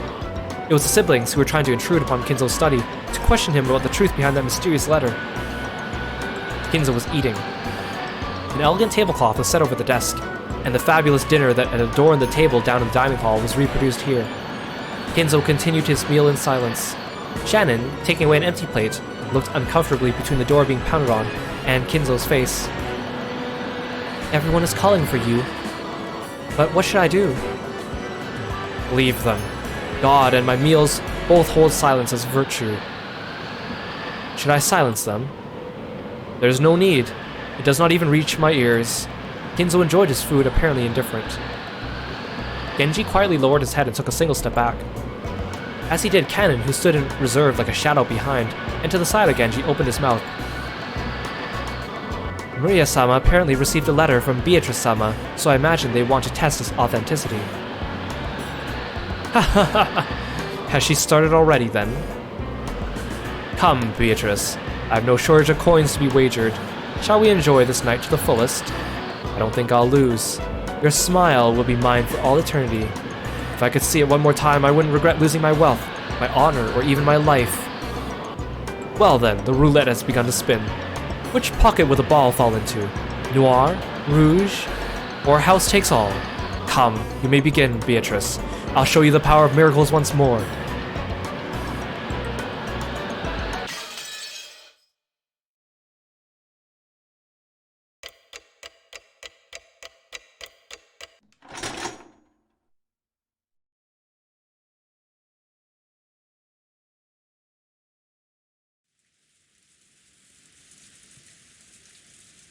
The strange letter that the witch had entrusted to Maria wiped all memories of dinner from our minds.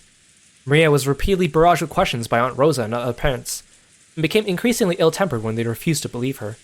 If we kids tried to butt in, they'd probably ignore us. Our parents were all stirred up, firing back and forth about the gold and the distribution of the assets and completely forgetting we were even here. I'd already guessed they'd been talking like this in the shadows, but I hadn't thought they'd be so blunt. It gave all of us kids a considerable shock. For what we could overhear, all the parents wanted more money as soon as possible, back and forth about grandfather's inheritance, back and forth about the distribution of the gold if it was found, about advance payments and cash. It was so despicable, I could hardly bear to watch, even though one of them was my father. It looked like Jessica felt the same way. We left our seats without being asked to and went to hang out somewhere well away from our parents. I get it. Now I totally see why grandfather hates coming down for meals. I'm so disillusioned with our parents right now. All that talk about money and the inheritance. How can they act like that right in the open? Well, I'm already completely disillusioned with my old bastard. There's no way I could think any worse of him. He? That's exactly the same for me. Still, that freaking shocked me. Shocked me to the core. Jessica looked down at the floor, irritated. She was always talking about how bad her parents were, but maybe she hadn't really felt that way deep inside. The depths of Jessica's shock made that clear. You're all minors being supported by your parents, so you might not understand. But getting money is neither a simple nor a pretty thing. I won't try to force you to understand right now, but since you're still kids. But even so, I want you to realize that your parents are just doing their best in their own way. Oh great, George Aniki's gotten all mature. George Nisan, I know you're working hard as a full-fledged member of society, but does that mean you turn into a shameless, greedy vulture like our parents whenever you start talking about money and assets? If it were only for my own benefit, then no, I wouldn't want to do that. However, when your family and your employees, your subordinates and their families are all counting on you, there are some times where you must fight. I hate that kind of fight. That back and forth about grandfather's inheritance just makes me want to puke. Jessica pretended to spit violently. That harsh reaction made the depths of her pain very clear. Let's stop talking about this. All this about grandfather's hidden gold, property, and inheritance is our parents' problem, not ours. I agree. At the very least, I think children have a duty to be considerate and stay out of their parents' way when they're talking together. Sounds pretty boring. Everyone knows the phrase, adults are filthy. We had now seen that for ourselves, and that really did give us a considerable shock. George Aniki was now pretty much an adult, and I'd already been disillusioned with my dad, so the shock wasn't that big for us. But Jessica seemed to be taking it very hard. Apparently she'd receive a bigger blow than I'd thought. She always talks badly about her parents, but it looks like she hadn't changed at all on the inside. Even now, she's still a pure-hearted, delicate person who can't doubt others. I'm sure she respected her parents as much as anyone else does. Then her parents started raging on about going money, money, inheritance, inheritance, my money, right in front of all of the other parents and the children. It's no surprise she received such a shock from hearing that. Jessica-chan, please don't start hating your mother and father. I won't ask you to understand them, but at least don't hate them. I get it, just leave me alone for a bit. 6 years ago, I would have kept taunting Jessica even after she got all dejected. But I guess I really had grown over the last 6 years.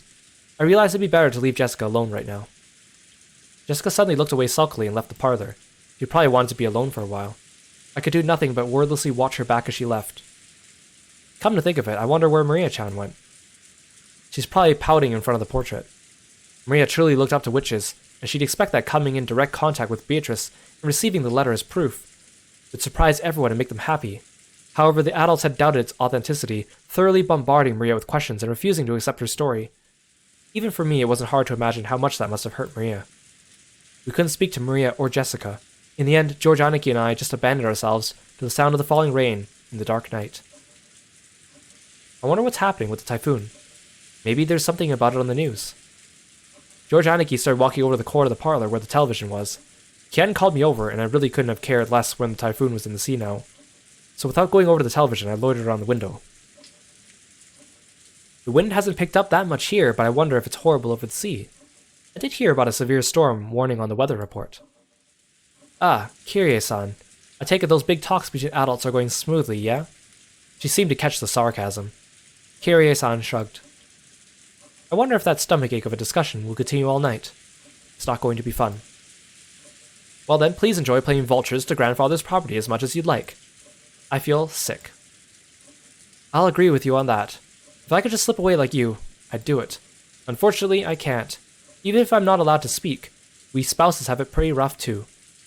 Hey Hikaru, welcome to the stream. Thanks for stopping by. You guys should go check out Hikaru when you have time. He's a really cool streamer. I think you were streaming League earlier today? Hope it went well.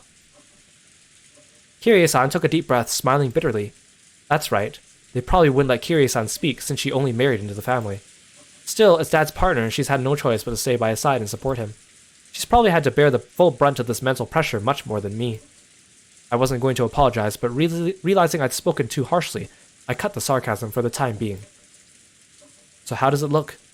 Are they still stuck on the topic of the mysterious witch, Beatrice? More or less. Those four siblings are always piling up secret agreements when they come together to discuss the division of grandfather's inheritance. They're saying that some unknown fifth person has appeared and is trying to make things even more complicated, but there's no way that'll make for a peaceful conversation.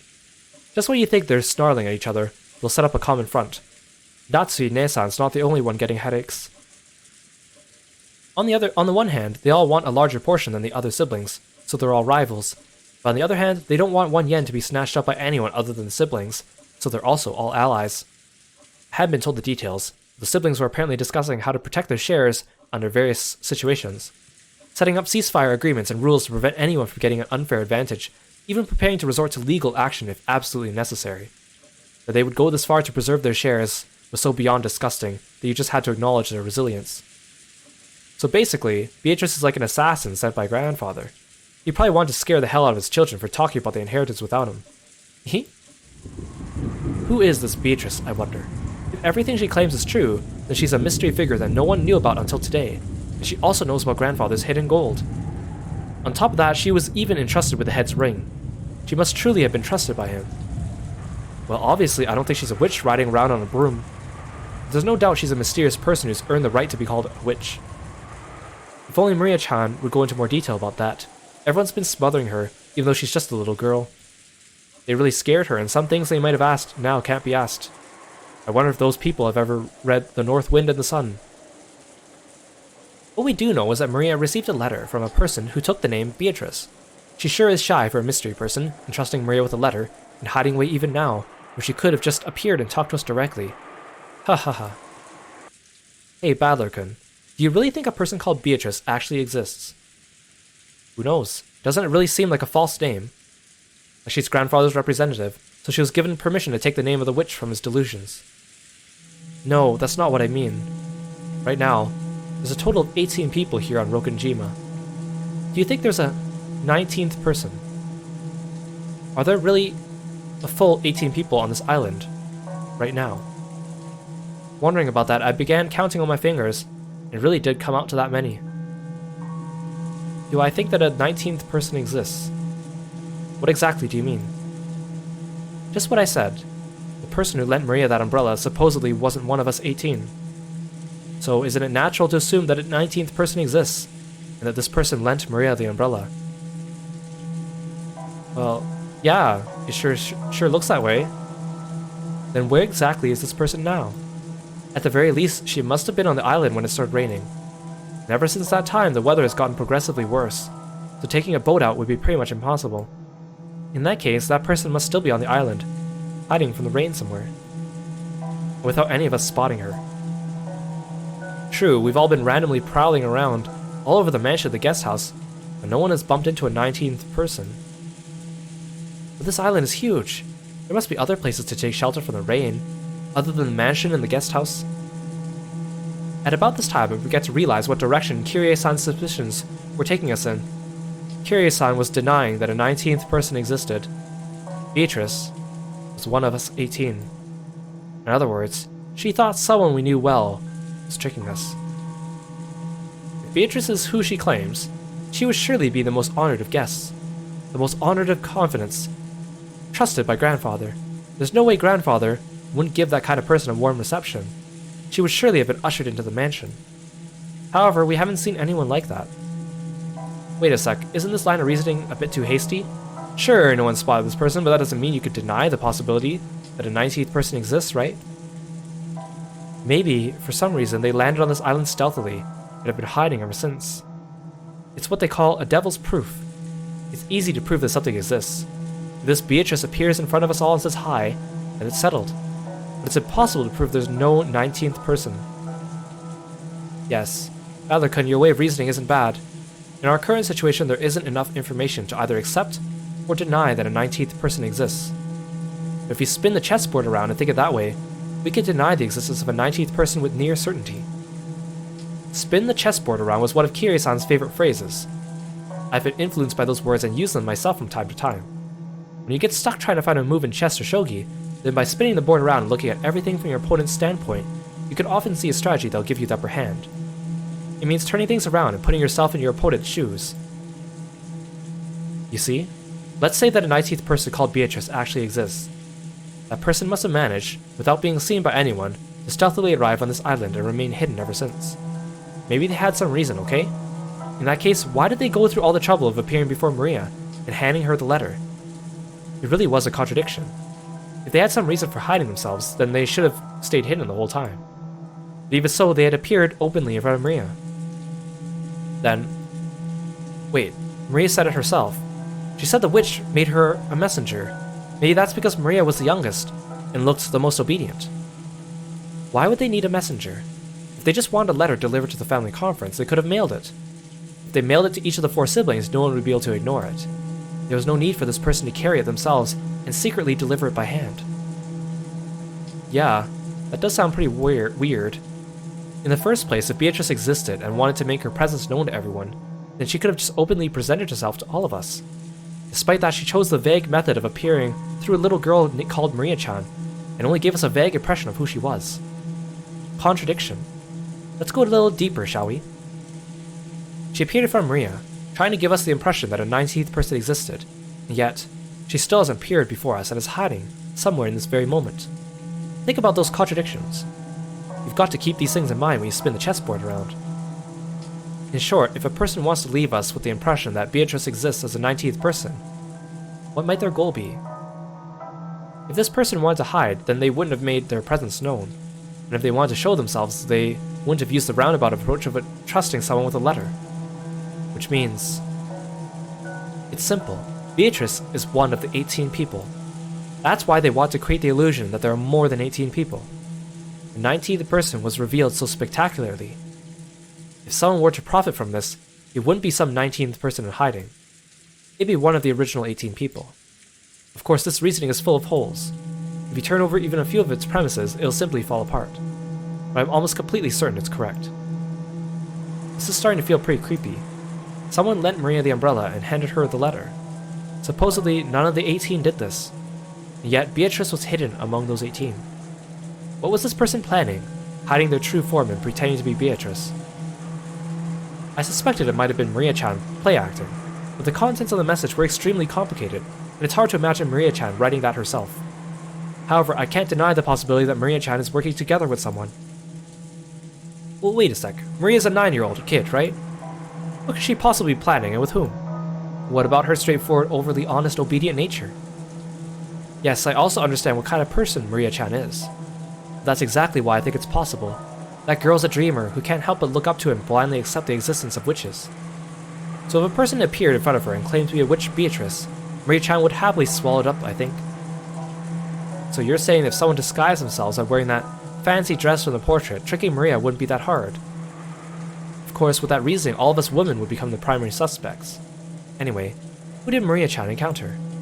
Learning the details of that question would be the best key to solving this riddle. But this key has been firmly locked away inside Maria-chan's heart. Everyone denied the existence of the witch without listening to her, barraging her too much with questions about who Beatrice actually was. She probably won't open her heart to the adults now. In the dim hall in front of the portrait of Beatrice, Maria was sobbing. No one believes I met Beatrice. Even though I showed them the letter Beatrice gave, they still don't believe.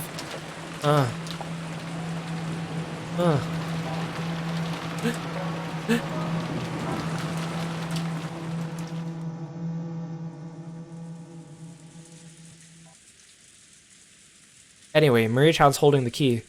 The key to whether Beatrice is one of the 18th people or a 19th person.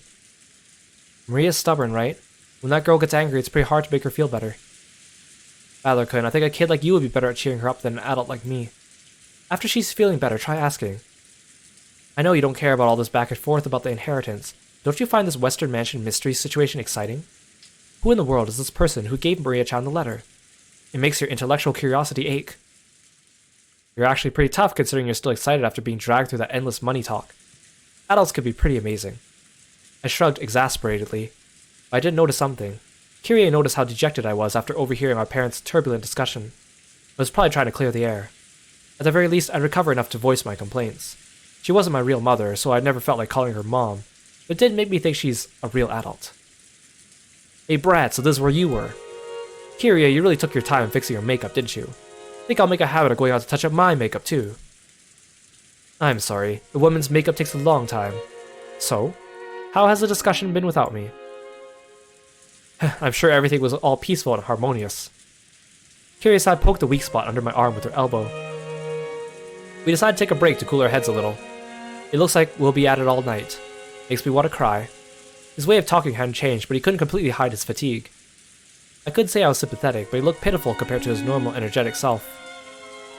Still, that rain's just awful. I really don't want to go back to the guest house. It looks like Natsui-ne-san set things up so we could spend the night here in the mansion. What do? We don't need to decide until you're done, right?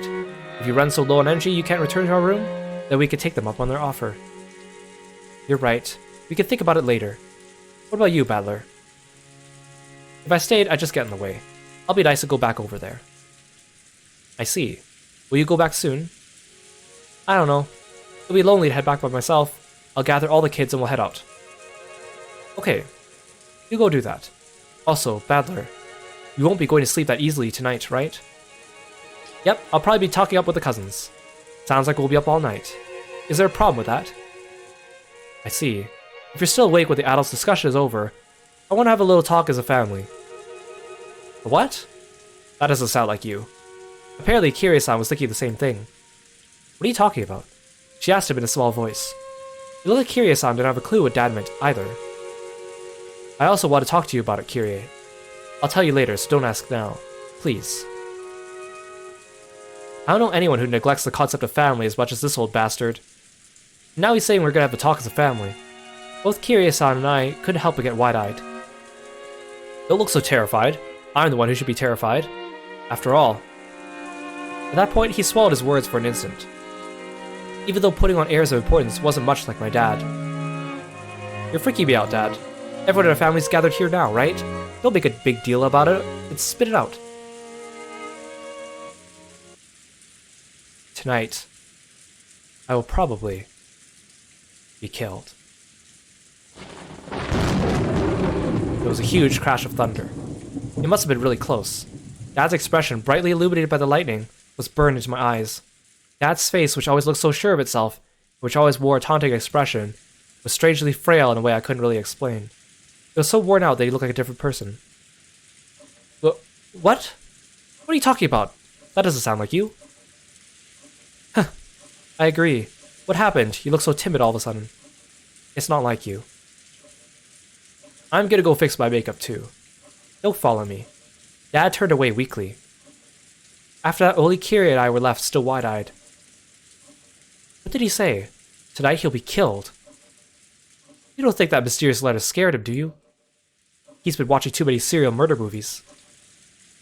Kiri-san didn't answer my lighthearted words and continued to stare at my dad's disappearing back. Badler-kun, when you told Rudolph-san to spill the beans right away, he left without telling us anything. Even though he said he had something to say to both of us, he didn't answer you. Why? Spin the chessboard around. What do you see? Well, when he said he wanted to talk about then, but couldn't, that's a contradiction. What, can you see something by looking from Dad's perspective? Huh. Yes, I could see something. He wants to talk about something. However, he doesn't have the courage to bring it up.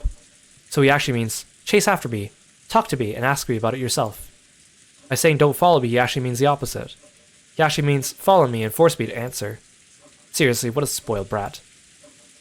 What? Can you really call that reasoning? That's ridiculous. Huh. Can great private and police detectives deduce the emotions and feelings between men and women? They can't, right? Figure out the feelings of the opposite sex is an even more advanced art than exposing the tricks in difficult crime scenes. If you ask me, romance novels have much deeper mysteries than masterpiece mystery novels. I see. Is that how it is? I'll stand alongside that spoiled brat. He normally loves to bluff, but tonight he's completely tired out for that heated discussion. He probably wants someone to lean on at the moment. In response to that need is the role of his partner. Huh. Sounds passionate. Then I'll leave that old bastard in your hands. Yes, leave it to me. I called out to Kiri as I was departing back. Huh? What? I want to say thanks. Thanks to you, my gloomy mood has cleared up a lot. That's good. Communication is important. After answering with a wink, Kiryu-san followed after my dad.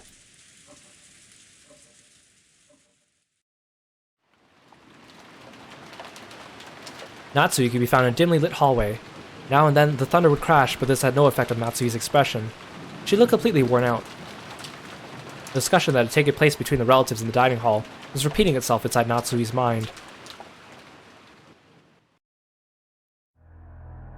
Beatrice had proclaimed that in addition to the gold, all the inheritance and property of the Ushimiya family would be given to the person who could solve the riddle. In other words, she planned to undermine the absolute guarantee that Kraus, as the oldest brother, had to succeed the family head.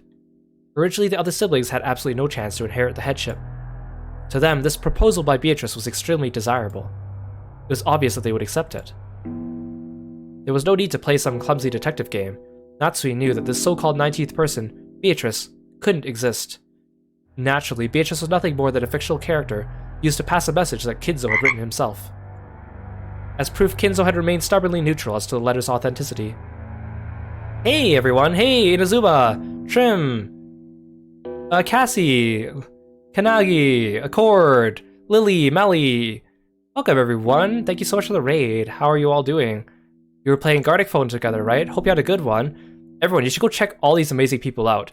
They're all really cool streamers, cool artists, really awesome people. They're really fun to be around. You should go check them out if you haven't already. And welcome everyone. We're playing Umineko. This is episode 1, Legend of the Golden Witch. It's a murder mystery and things are just starting to get interesting. And I'm Kiro, frog-loving martial artist. Hey, Kanadi Inazuma, thank you so much for the follows. Thanks for being a froggy friend. Welcome, welcome. He was completely ignoring these reckless claims that he shouldn't be able to ignore, that he had given up the head's ring. In short, Kinzo had wordlessly admitted that the letter had held his own message. Most likely, one of the servants had given Maria the letter. Kinzo had probably worked out an elaborate plan where the dress for the portrait would be prepared, and someone, probably Shaden, would be made to wear it and deliver the letter in the umbrella. By doing that, he could make it seem like the witch from the portrait actually existed. No, if anything, that alone was proof that Kinzo was behind all this. In that case, it was the same as Kinzo trying to butt in on the siblings' private discussion. Then Kinzo, by announcing he'd given everything to the person who solved the riddle, could weaken Kraus's overwhelming advantage. Now it was certain. Kinzo had eavesdropped on the siblings' discussion in the parlor earlier that day, so he had known how Kraus had stayed off the attack by the other three. To make the scales of the battle go back into balance, he had sent out a strange letter, which benefited Kraus's rivals. Lunar Festival, thank you so much for following me. Thanks for being a froggy friend. Welcome, everyone. I really appreciate it. He was trying to push this crazy theory so that Rosa, who had a weak position among the siblings because of her age, would join with Ava and Rudolph. Then, with a 3-to-1 advantage, they'd be able to overwhelm Kraus yet again and make their ridiculous theories get accepted by force. And by doing that, he gave them the power to resettle what had once been nearly a decided conflict. Hey, thank you so much for the gift subs. Whoa. CB, I really appreciate it. So generous. Thank you for all the gift subs. I really appreciate it. All these froggy friends. Welcome, welcome. They had now started repeatedly pressing Kraus to pay them a large sum of money. Using the condition that all the siblings would guarantee Kraus's position as the successor, talk about advance payments was being brought up again despite having been rejected once. Of course, even without the story about the hidden gold, the Ushimiya family's store of wealth was vast. Oh hey Lace, welcome! Thank you so much for being here too. Good to see you. That store of wealth alone is more than enough. Even if the hidden gold was buried forever along with Kinzo's death, there would be more than enough to satisfy. Therefore, even if they weren't that interested in the gold itself, Kinzo had managed to instill that lifelong fear that, on the off chance someone found the gold, that person would be granted the headship. And this kind of Achilles heel would definitely be taken advantage of by someone sooner or later. The only person with this fatal weakness was the successor, Kraus. The other siblings had found, no, they had been told by Kinzo, about something that only Kraus could lose, and they had thoroughly taken advantage of that.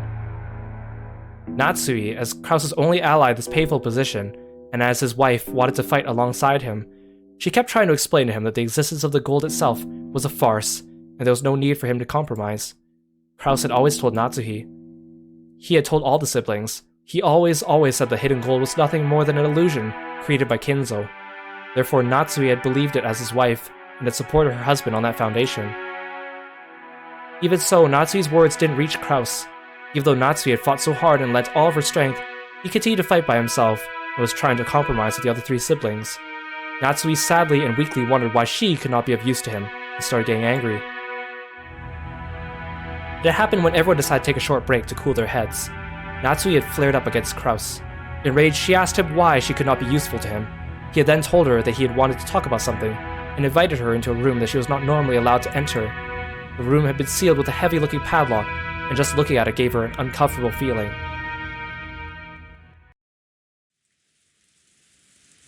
There's no need for you to worry about anything said by those three, or even the suspicious person who calls herself Beatrice. After all, the gold is just a ruse created by Father.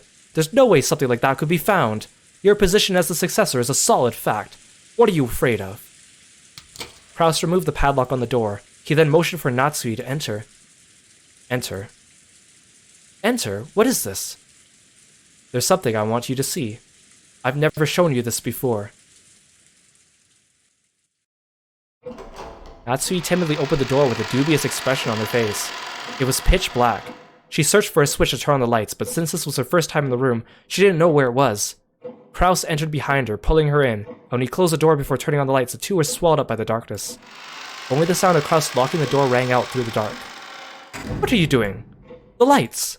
I am turning them on now. Wait.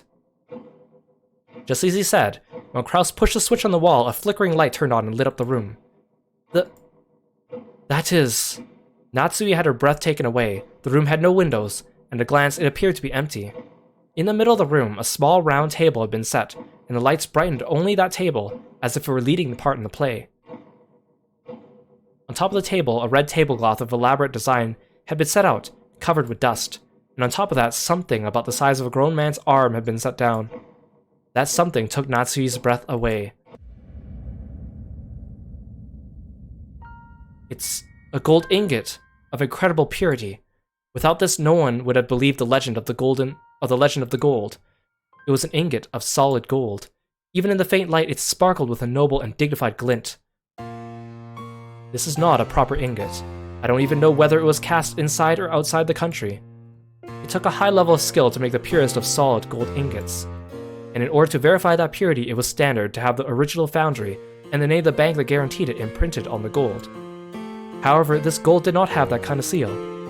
This mysterious gold bar had come from an unknown foundry. Look here. There's nothing to be afraid of. It's just a bar of gold. Natsui, following Kraus's words, timidly approached the ingot. Right there. Kraus pointed at the surface of the ingot. Natsui concentrated on that section. Right there was the thin imprint of the one-winged eagle crest. Natsui's breath was taken away once again. That's right. This is the legendary ingot the father said he had received from the witch, and that the president of Murasu witnessed and was allowed to select at random to take back with him. That gained the trust of the fixers in the business world. I had to use all possible means to find it. I found it before the other siblings could. How could? Then, the legend of Father's gold is... It actually exists. The gold that the Ushimiya Kinzo received from Beatrice actually exists. Impossible. So it really does exist. Natsuhi was shocked. Kraus had always said that Kinzel's gold was just a fabrication, so he had believed it as his wife. However, the reality was different. Since he held definitive proof, he had been more certain than any of the other siblings that the legend of the gold was true. Because of this, Kraus was deeply frightened at the possibility someone other than himself would find the gold he'd failed to find, costing him everything. Hey Aru, welcome to the stream. Thanks for stopping by. I really appreciate it. But to Natsuhi, this truth was more than enough to split open her heart. She had thought that as Kraus's wife, she should be his closest confidant, which is why she had selflessly supported him, and yet he had hid this fact from her until today. Why? Have I been so undeserving of your trust? That has never been my intention. There was simply no need to tell you. Is that all a wife means to you? Calm down. Becoming passionate easily is one of your bad habits. You're the one who's making me like that, aren't you? I've been supporting you as a wife ever since I married into this family. For your sake, I threw away the family I was born into. And I've been offering up my heart and body to serve you. And in return, this is what I get?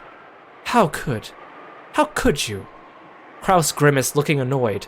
His expression effectively communicated how much he disliked this part of Natsuhi, even if he didn't say it out loud. It doesn't look like I will be of any use to you anymore. That's fine. I can resolve the troubles with the siblings by myself. I don't need your help. That's wrong! This is the Ushirimiya family's problem. It's true that I'm not permitted to wear the family crest on my body, but I'm still your wife. Even so, are you saying I'm not capable of helping you? Are you? I especially wouldn't want to risk getting you involved. It would probably make your headaches even worse than they are now. Take a rest for today. The siblings will deal with the siblings' problems. It has nothing to do with you. That is all.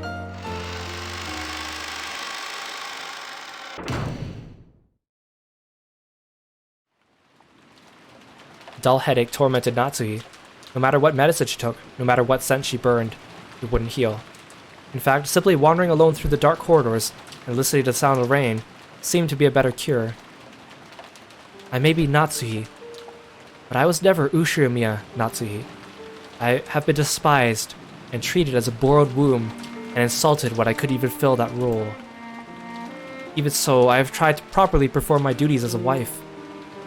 But now, even my husband has rejected me. I've done my best raising my daughter as if it were the last job left to me. However, I've had no release for my anger and sadness, and they've caused me to subconsciously strain that relationship too.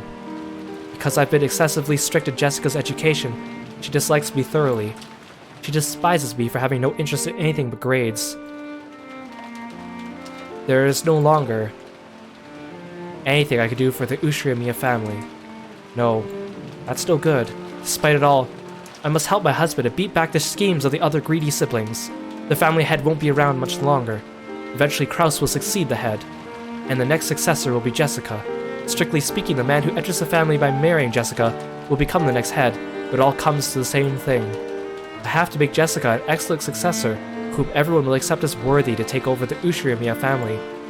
In the days to come, that greedy Ushirimiya Eva will probably be plotting to find some fault with the main family, and if all goes as she plans, Jessica will be dragged down from succession, with George set up in her place. It is regrettable, but George is a man, and even more, has matured as a person.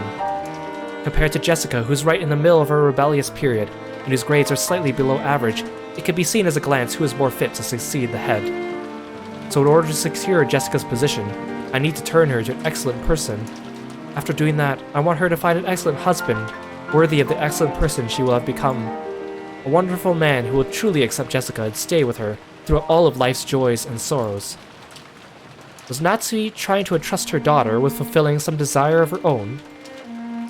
Natsuhi thought back to the days when she had no choice but to marry into the Ushirimiya family because of that unavoidable fate. She had tried to block that from her memory. She had cautiously forgotten it, and actively attended to the life she'd been given as Ushirimiya Natsuhi, and in doing so she had built up a new life. But now, just now, it felt like all of that had been casually rejected. Hey, mister! Welcome to the stream, thank you so much for coming by. How should I think as I live my life? I do not know. Natsuhi helplessly rested her head against the glass of the window. The glass, which was cool thanks to the raindrops beating against it, felt felt somehow refreshing, even though it should have been emotionless. Right then, it seemed to be the only thing that could understand Natsuhi. At that point, even if someone had appeared, Natsuhi didn't intend to pay any attention to them. But she did pay attention, because it was her beloved daughter.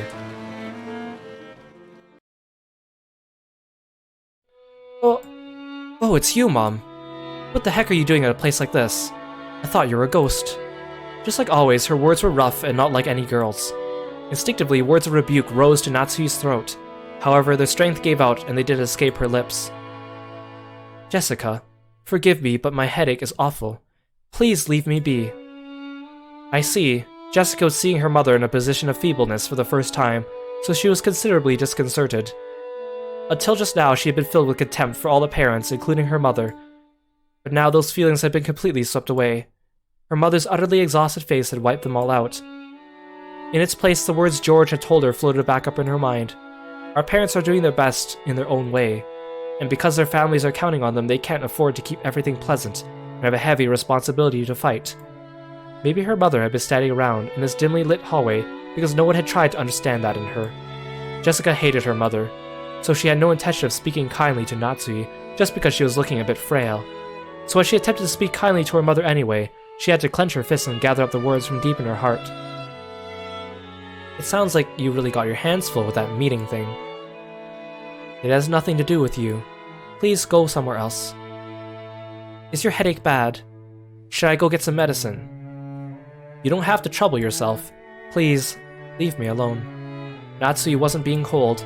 She just wanted her daughter to go far away, so she wouldn't have to bump against Natsuhi's own short temper. But there was no chance that Jessica would realize this. Okay. Jessica hung her head, looking sad. Seeing that expression, Natsuhi recognized the kindness that Jessica was trying to muster. She gave her head a small shake to drive away her own unkind feelings. Then I'll leave. I'll be with the other cousins, so don't get in the way of the adults. Or so I won't get in the way of the adults. See you later. Wait there. She called Jessica, who was trying to leave and looked lonely, to stop. But thank you for being so considerate. It isn't good of me to go to sleep and leave you alone. Don't talk like that. You'll bring bad luck. I made you worried, but I'm okay now. I will go. If I let my daughter see me this feeble any longer, I'll only make her feel more uneasy. With that thought in mind, Natsuhi left Jessica with words of gratitude and made to depart. This time Jessica called out to her mother's back. Natsuhi stopped and turned around, asking what business Jessica had with her. But Jessica herself didn't know why she'd stop her mother, and for a while she smiled wryly, muttering to herself as she hesitated over what to say. She was poking around in her pocket when her hand touched something as she took it out. Hey Mom. I was given a charm today. What was it? A charm against magic? Yes, I'm pretty sure that you were supposed to hang it from your doorknob, I think. I forget. There's no point in me having it, so I'll let you take it. It was a scorpion charm that Maria had given her on the beach. Although she'd heard its various effects from Maria, Jessica's mind had gone blank, and she was just barely able to even say that much. Jessica, thinking that her mother probably wouldn't accepted it anyway, immediately drew back the hand she had stuck out, grasping the charm. So when Natsuhi came back to take it, she was extremely shocked.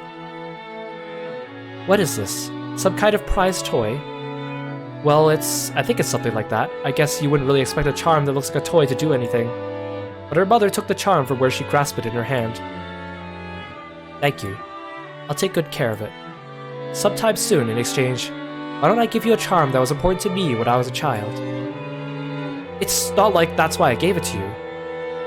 But well, if you really say so. Then I will rest for now. My headache is awful. Try not to stay up too late. Sure. Natsuhi put the charm in her pocket and turned away. She then disappeared into the dark hallway.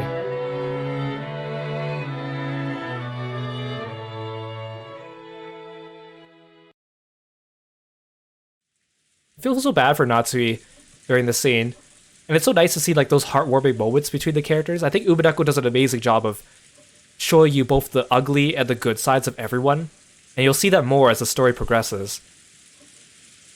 It seems the weather will be like this all day tomorrow, after all.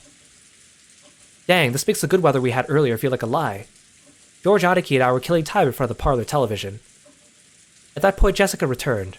Her face was still blank, but it looked like she'd calmed down a little since we'd last seen her. Is Maria still in front of the portrait? Nope. She just came back and she's sleeping over there on the sofa. It's getting pretty late for her after all. Looking at the clock, I saw it was a little past 10 p.m. Even if we were planning to stay up all night, it was about time to head back to our room. Well, my mom did have a room prepared for us in the mansion. What do we do? I'd rather head back to the guest house. Going by what we saw of our parents, I think it'd be better if we weren't in the same mansion. I agree. Feels like they're telling us kids to mind our own business and stay out of their way. Let's be good little boys and girls and do that. As we were talking about this, Aunt Rosa came into the parlor. She was looking all over restlessly, probably trying to find Maria. Aunt Rosa, if you're looking for Maria, she's over there on the sofa. Thank you. My, she's out cold. We must move her to a bed. If you'd like, I'll carry her over to a bed. Thanks, that would be wonderful. Are you all heading back to the guest house? Or are you going to stay in the room Natsui-ne-san had prepared here? We were just talking about that. We just decided to head over to the guest house. I see. Then could I ask you to take Maria with you? I feel much more reassured if she stays with all you cousins. Behind those words, she seemed to be concealing some regret that the adults, her and self included, had deeply hurt Maria's feelings. Leave it to us, Aunt Rosa. After all, we do have an expert at comforting Maria with us. Are you talking about me? I couldn't do it myself. We'll eat everyone together. That's right. Badler, weren't you the one who hit it off with Maria when you were messing around earlier? As we said this, Aunt Rosa smiled, looking truly happy. Thank you, everyone. It looks like our meeting will last until very late, so while I'm sorry to burden you like this, I'll be counting on all of you to take care of Maria. Hey, Maria, are you sound asleep? We're going back to the guest house. Maria muttered something indistinct, rolled over, and fell back asleep. It looked like she was sleeping deeply. She's really out cold. I'd hate to wake her. Right, I'll carry her.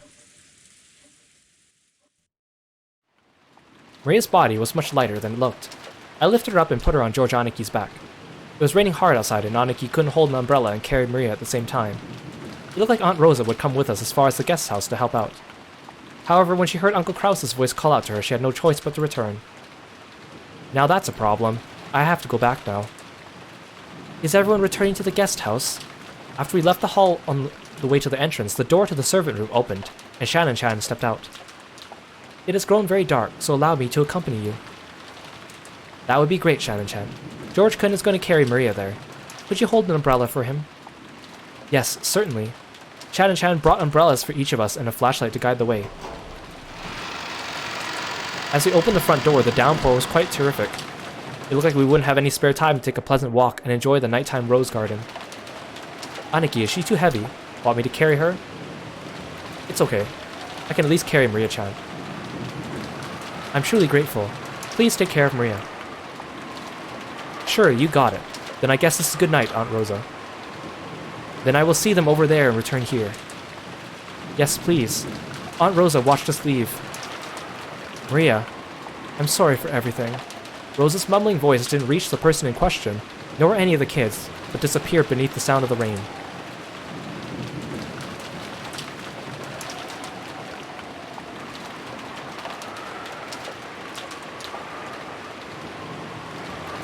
After cutting through the rainy rose garden, we arrived at the guest house.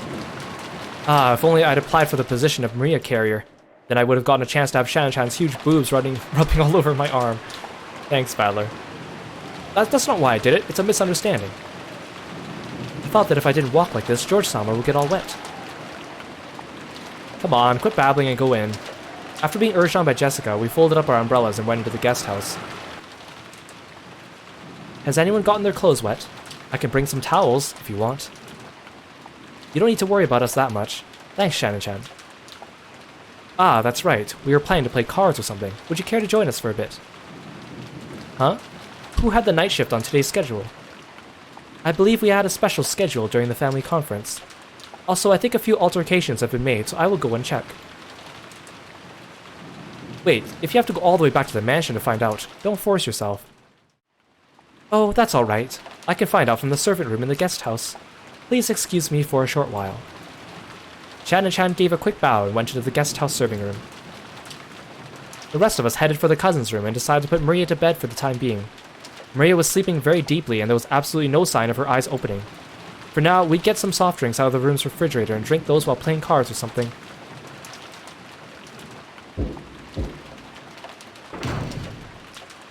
Oh, Kanon-kun. And you're here too, Genji-sama. What has happened with tonight's shift? Kraus-sama has given an order. He made some sizable changes to the shift schedule. Indeed, Goda-san now has a night shift at the mansion. Shannon and Kanon have the night shift in the guest house. Kumasawa-san and I have been ordered to sleep in the guest house. Just now, a phone call came saying that once you arrived, you were also to remain here for the rest of the night. Huh? That certainly is a sizable change. The shifts at the guest house and the mansion have been completely reversed, haven't they? Originally, Shannon and Kanon had been assigned the night shift in the mansion, while the night shift in the guest house, where all the relatives were staying, had been assigned to Goda, with an abundance of experience in entertaining. Kumasawa should have been sleeping at the guest house, while Genji should have been sleeping at the mansion. However, seeing that Kraus had suddenly ordered that the schedule be modified, the shifts at the guest house and the mansion had all been reversed, and Genji was spending the night in the guest house. It's probably because of Beatrice-sama's letter. Why probably? After such a mysterious letter appeared, it was only natural Kraus-sama would suspect one of us. We served directly under the master, or so Kraus-sama tried as best as he could to keep us far away from the family conference. Genji, Shannon, and Kanon were all permitted to wear the Ushirimiya family crest, the one-winged eagle, as the servants who directly served under Kinzo. Of course, since they were working for the Ushirimiya family, they had to obey anyone's orders, but their only boss was Kinzo. Since only Kinzo had the right to employ them, even Kraus could have not dismissed them of his own accord. Because of this, Kraus and the others often viewed these servants as Kinzo's underlings and shunned them. And in fact, Kinzo seldom let anyone other than them enter his study. This sudden shift change was probably a clear expression of the sense of mistrust that had caused. Considering the time Kinzo had left to live, this would definitely be the last family conference before the problem of the inheritance came up.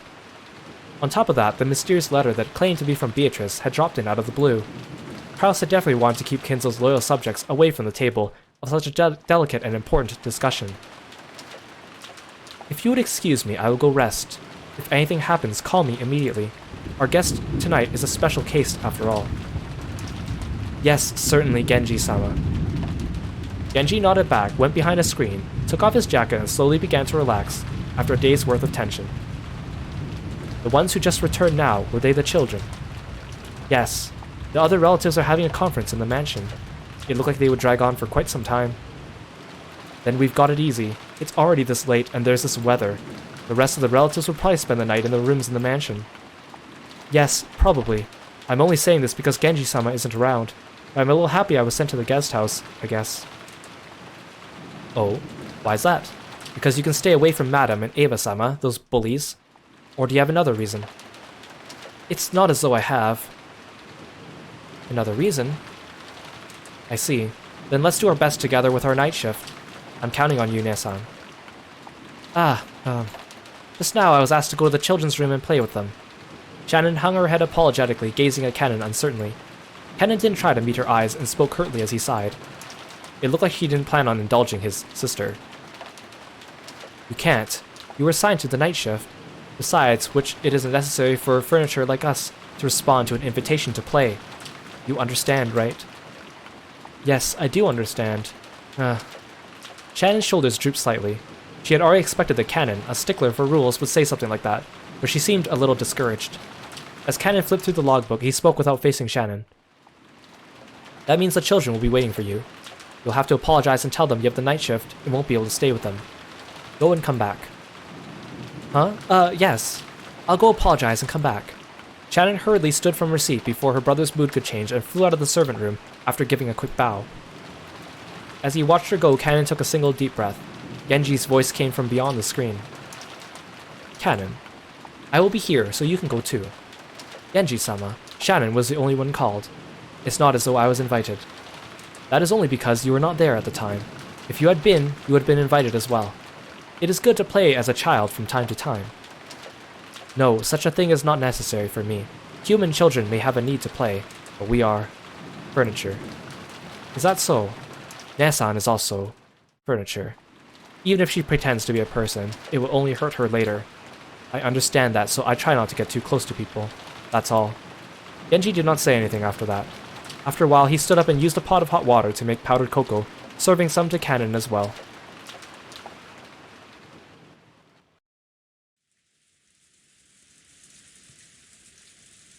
Is that for real? I had no clue. Dumbass, you're too loud. You wake Maria up. Ballard was so surprised he yelled obnoxiously and scattered his cards everywhere. His voice caused Maria to turn over once, but she soon fell back into a deep sleep. Jessica gave him a jab and he lowered his voice. Still, seriously, now that you mention it, they really did have that kind of atmosphere, didn't they? Huh, now I see, so George Aniki is. George couldn't be seen anywhere in the room. A short while ago, when Shannon came into the room, George suddenly said he'd forgotten something in the mansion, and needed to go back and get it. Shannon said she would guide him, just like she had on the way to the guest house, and the two of them departed together. Well, there's actually been signs of it for a while now. You know, questions about his hobbies and favorite things. I always thought it was a bit much for a passing interest, and look what's happened now. Come to think of it, I get the feeling George Aniki's always been overly nice to Shannon-chan. Now I get it.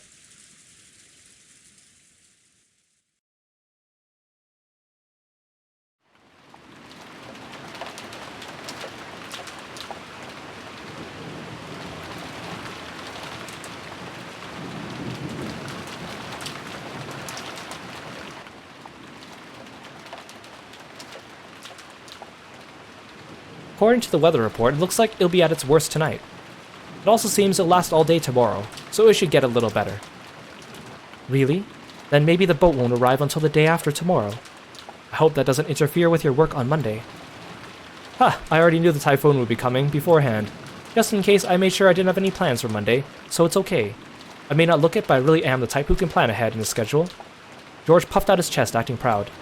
Compared to the calm appearance George had always had as the oldest cousin, he now looked amusedly like a little kid. Shannon chuckled at this abrupt contrast. It's no surprise you're so well prepared as someone who will bring prosperity to his company someday. Well, making a company prosper really is a tough job. Money isn't the only thing that's important. I learned that well when studying under my father. Making a company prosper is like owning a castle and lending your subordinates. My dad really loves reading about great leaders during the warring periods of Japan, a hobby that's probably influenced by the fact that he shares Toyotomi Hideyoshi's name. Much of his philosophy on managing business comes from talking about them. Did you know? Takeda Shingen, who was feared as the leader of the strongest cavalry corps in the warring period, started out with his troops in complete disarray and didn't have the kind of strong leadership necessary to utilize them well. Is that true? That's a little unexpected. In order to unite his troops, Shingen showed his excellent leadership in many ways. For example, when a soldier succeeded well in battle, he would immediately honor them with a medal. Normally, that kind of thing was put off until after the war, and they were all awarded at once. He continued this diligently while in the field of battle, and immediately showing his appreciation for his troops' military exploits motivated them in an extremely significant fashion. Also, whenever one of his troops was brought down by illness, he would be the first to rush up to them and care for them, and so on. Takeda Shingen wasn't just the man who led the strongest cavalry corps in the warring period. He was the person who cared the most for his troops through the warring period. And because he was that kind of person, all his troops went along with him. The truth was, Shannon had already heard this story several years ago. Though whenever a discussion of his father led to this sort of topic, George would always glow and look like he was having a great time. So Shannon just smiled without interrupting, urging him to continue. Of course, in a capitalistic world, money determines both your strength and the height of your fortifications. But you can't build up a castle or succeed in war by yourself. Such things can only be accomplished with the support of many subordinates, by borrowing their strength. After understanding this, when I look at my father's back, I realize how immature I was. I can clearly see how much competition he had to overcome before building up all he has now. George-sama, you truly look up to your father. I'm jealous. Ah, sorry, that's not how I meant it. I'm sorry, that's not how I meant it either. The two of them awkwardly looked at their feet. Shannon had no parents. She had been brought up in an orphanage owned by Kinzo called the Fukuin House. Under the guidance of Kinzo, their honorary director, the orphanage offered members who excelled a chance for the on-the-job serving experience.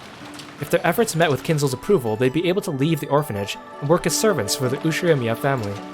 This was considered to be the highest honor for those who lived in the orphanage. Servants from the Fukuin house took names with the character On in them when they served. So Shannon wasn't her real name. Same went for Canon. All the members of the Fukuin house were orphans. At least, they were all people who had been separated from their parents under special circumstances. Because of this, the orphans had been taught to think of each other as their only family.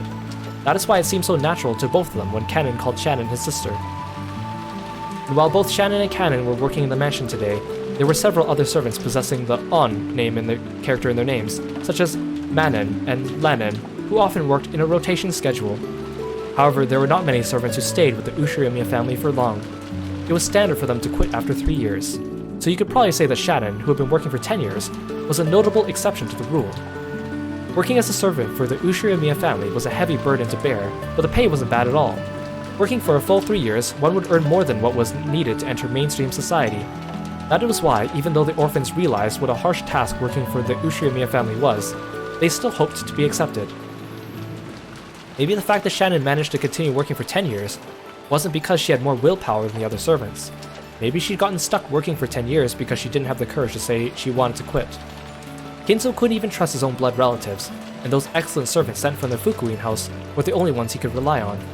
Because of that, Kinzo would sometimes allow them to wear the family crest, as servants under his direct control, and have them work close to him.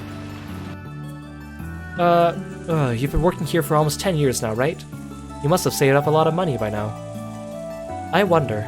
It's not like there's anything in particular I'd like to buy.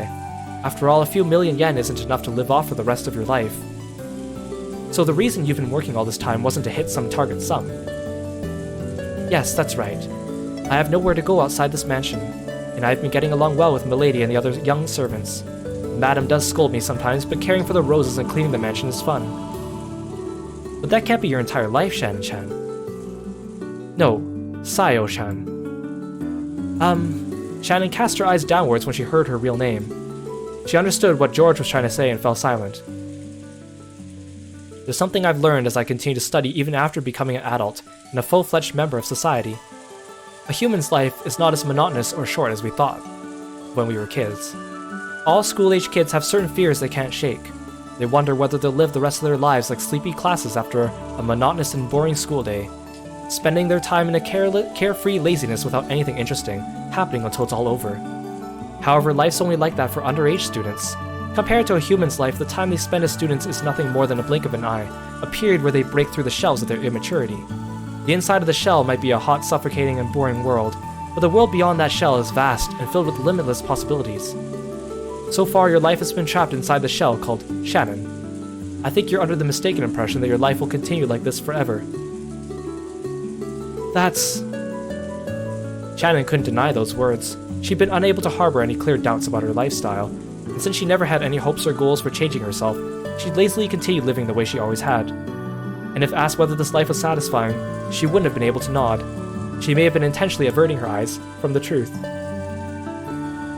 Without George's admonishments, she would have continued pretending not to notice, as her real life slipped away bit by bit, neglected. George-sama, is it wrong for me to continue living this way? Yeah, it is. Oh, and by the way, didn't you break one of our rules just now? George immediately gave a strict answer, then broke out into a mischievous smile. Shannon already knew what she was being chided for, and she hung her head again, apparently embarrassed. Didn't you promise not to use Sama when the two of us are alone? I couldn't obey that as a promise, but if it was an order, I would have to obey it, because I'm furniture. Then it's an order. Yes, certainly. George-san. As Shannon hung her head, her face red, she said George's name again, this time followed it with the son.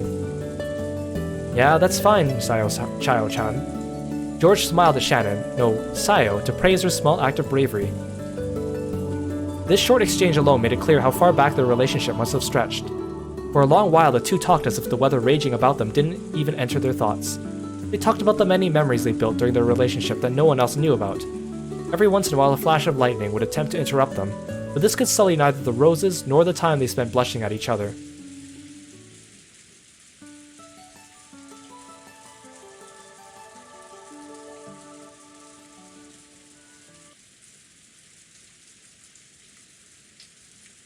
That's right. I have something I want to show you. What could it be?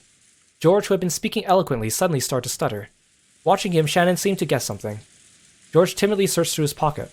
Something got caught in the depths of his pocket, and just like the stuttering George, it took a little while to get it out.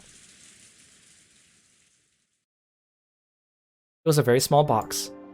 A small box covered in a deep blue velvet. That particular shape was enough to tell anyone what was resting inside. Shannon had prepared her heart somewhat, certain beforehand that this was what he'd been planning. Even so, when she actually saw it, she couldn't avoid blushing once more. George opened the small box, took something out, and held it out for Shannon to take. I want you to take this. I couldn't accept something so valuable. You can't take it. No. I'm unworthy of such a thing. Sayo, this isn't a request. It's an order. Take this ring. Okay? If it's an order, I cannot disobey. Yeah, that's right. Well done.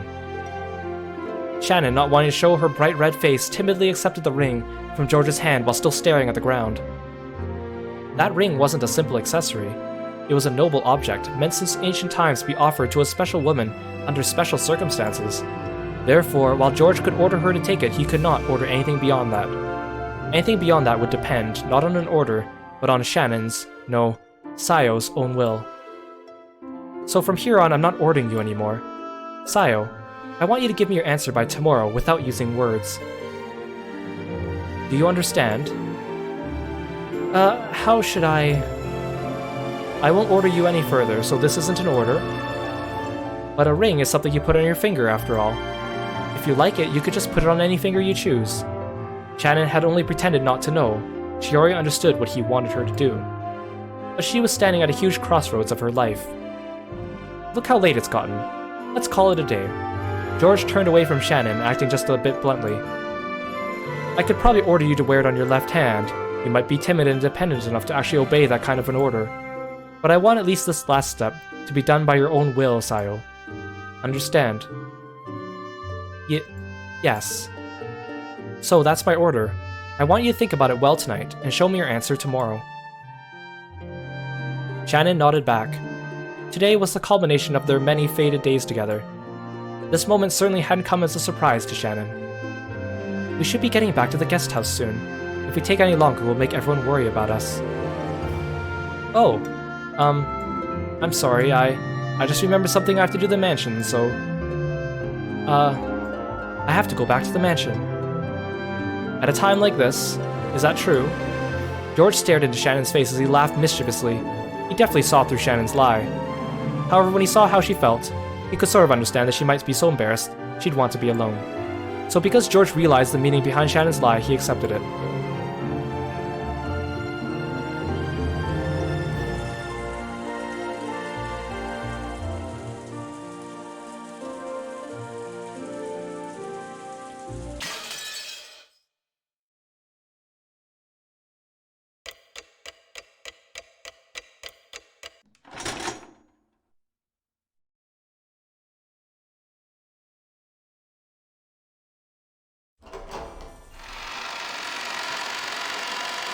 Shannon entered the entrance hall to the mansion with a tottering gait. A mixture of exaltation and uncertainty gave her a feeling that she couldn't easily describe. It swelled up in her chest until it felt like she was about to burst. After stopping for a second in front of the servant room to take a deep breath and calm her heart, she opened the door. Inside, Goda, who had been ordered to take the midnight shift at the mansion tonight, was absorbed in a worn-out crossword puzzle magazine. He looked up for an instant to see if one of the family had come. When he realized it was a fellow servant, he returned to his puzzle as if nothing had happened. Genji-sama told me to come and help you. Ah, is that so? That's a relief. I was just about to go check the mansion was fully locked up, but I felt uneasy about leaving this room unmanned. After all, Kraus-sama and the others' meeting looks as though it will continue for quite some time. They might request some tea at any moment. That's true. Then what shall we do? Shall I watch over? In that case, forgive me, Shannon-san, but I'll ask you patrol the mansion. I will stay here, awaiting the family's orders. Yes. Shannon was slightly disgusted. Even though she'd come here to help out as a favor, she was casually being forced to do the job of the person actually on duty. Furthermore, after one-sidedly forcing that task on her, Goda returned to his magazine once again and became immersed in his crossword puzzle. Shannon bowed her head as a token sign of respect for her elder, then left the room to patrol the mansion. Thanks to her being a bit ticked off, she managed to suppress that floaty feeling she'd been having up until just now. And anyway, she couldn't let Genji or Kanon see her looking like this. She wanted a little time to herself until her heart calmed down, so maybe going on patrol wouldn't be so bad. She began to hear the tumultuous voices of the family discussion coming from the dining hall. Someone was speaking at great length, only to be interrupted by someone else. This second person also began to speak in a very long, drawn-out fashion until yet another person interrupted. That kept on repeating. It was as though their displeasure was seeping out through their voices. She had been told to go to the guest house, so it would be bad if Kraus discovered her. Thinking this, Shannon dashed past the dining hall. Then she went along a prearranged route through the dark mansion, checking all the locks were secure. She walked down the hall, checking each window. There were no humans on Rokenjima other than those connected to the family, so locking up didn't really serve much of a purpose. No one had been in the habit of locking up at the Ushirimiya head family, at least not until Natsui had scolded them for being careless. The metal fixtures on the windows were ice cold. As she checked them one by one, the glow in her heart seemed to cool down.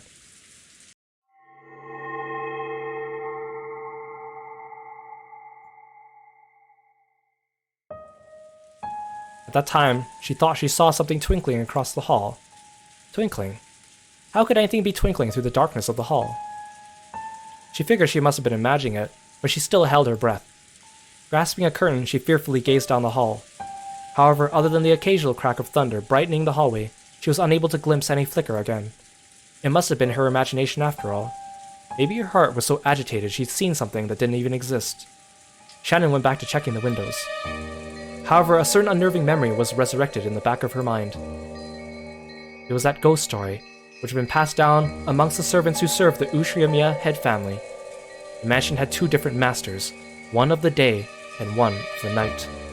Beatrice, the master of the night, would sometimes fly around the mansion in the form of sparkling butterflies. That was the story. Come to think of it, didn't Canon-kun once say he'd seen it with his own eyes? Though he got sulky when I said he must have imagined it, and refused to believe him. Could it possibly be true? The roar of the thunder gave no answer.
Hey Kit, welcome to the stream. Thanks for stopping by.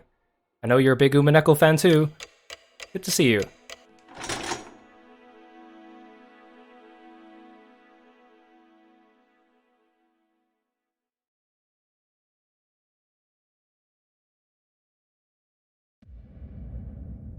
Second day, October 5th, 1986.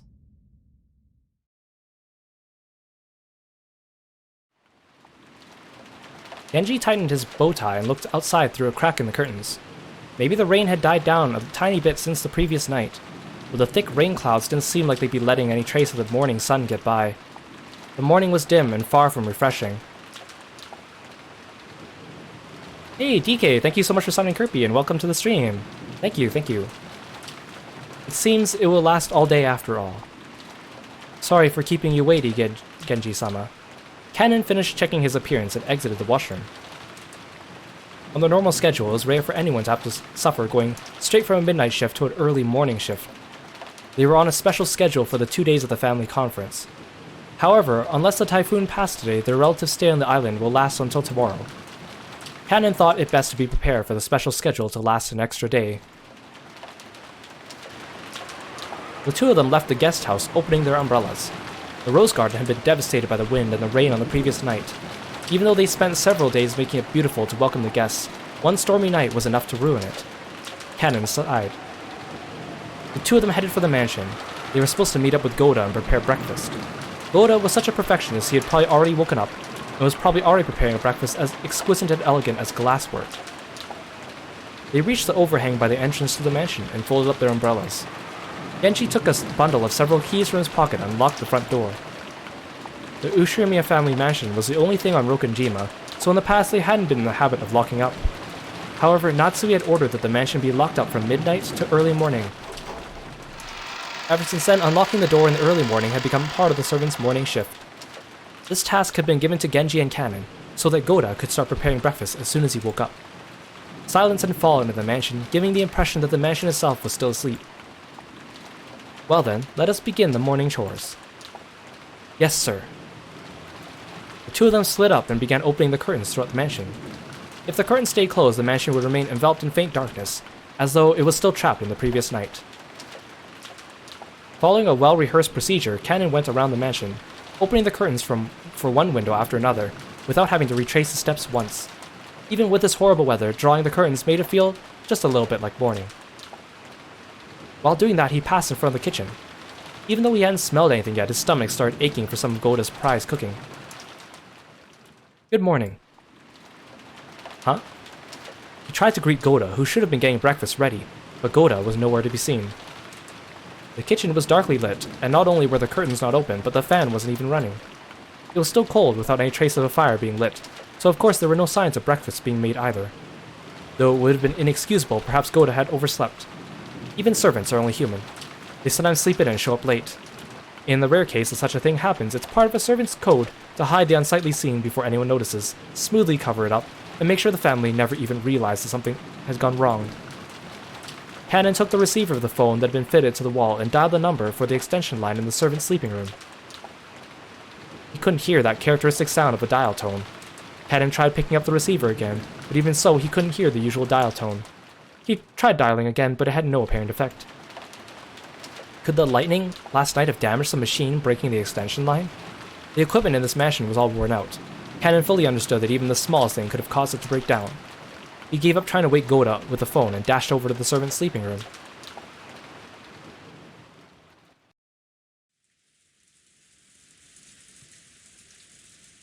How long has it been since I stopped sleeping and started lazily staring at the ceiling? That vague sense of awakening was part of Natsui's usual morning experience. She always slept lightly, and she couldn't sleep at all without medicine. To Natsui, sleep was definitely not a happy thing. When she looked outside, she saw it was still pouring. If she hadn't sensed a tiny amount of light, she might have mistakenly thought it was still the previous night. She herself was one of the hosts, so she mustn't wake up later than her guests. Urging herself on, she raised up her body, which still hadn't completely recovered from yesterday's weariness. No one would torment her as long as she remained inside this room, and her headache wouldn't get any worse here. This room was the only place she could find peace. So when she left, it meant returning to the world where her husband's siblings kept trying to stab each other in the back. In that case, wouldn't it be better to stay locked up in this room forever? That ridiculous notion brought a bitter smile to Natsui's face. She was starting to sound like Kinzo. Though she often complained about Kinzo staying locked up in her own room, and refusing to attend to everyone else, the truth was she longed to do the same. Natsui gave her head a small shake, and her fantasy was replaced by the reawakening of her usual headache.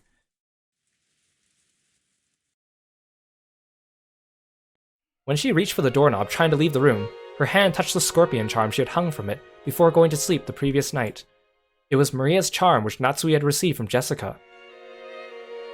Didn't Jessica say something about it having the power to repel magic, telling her to hang it from her doorknob? Maybe it was thanks to the charm that at least this room had been protected from the malice of her husband's siblings. As she thought this, her mood began to get a little bit more cheerful. I wonder if I have Jessica to thank for that little bit of peaceful sleep I managed to receive. Then Natsui remembered. That's right, last night I promised Jessica I'd give her a charm of my own in exchange for this one, didn't I?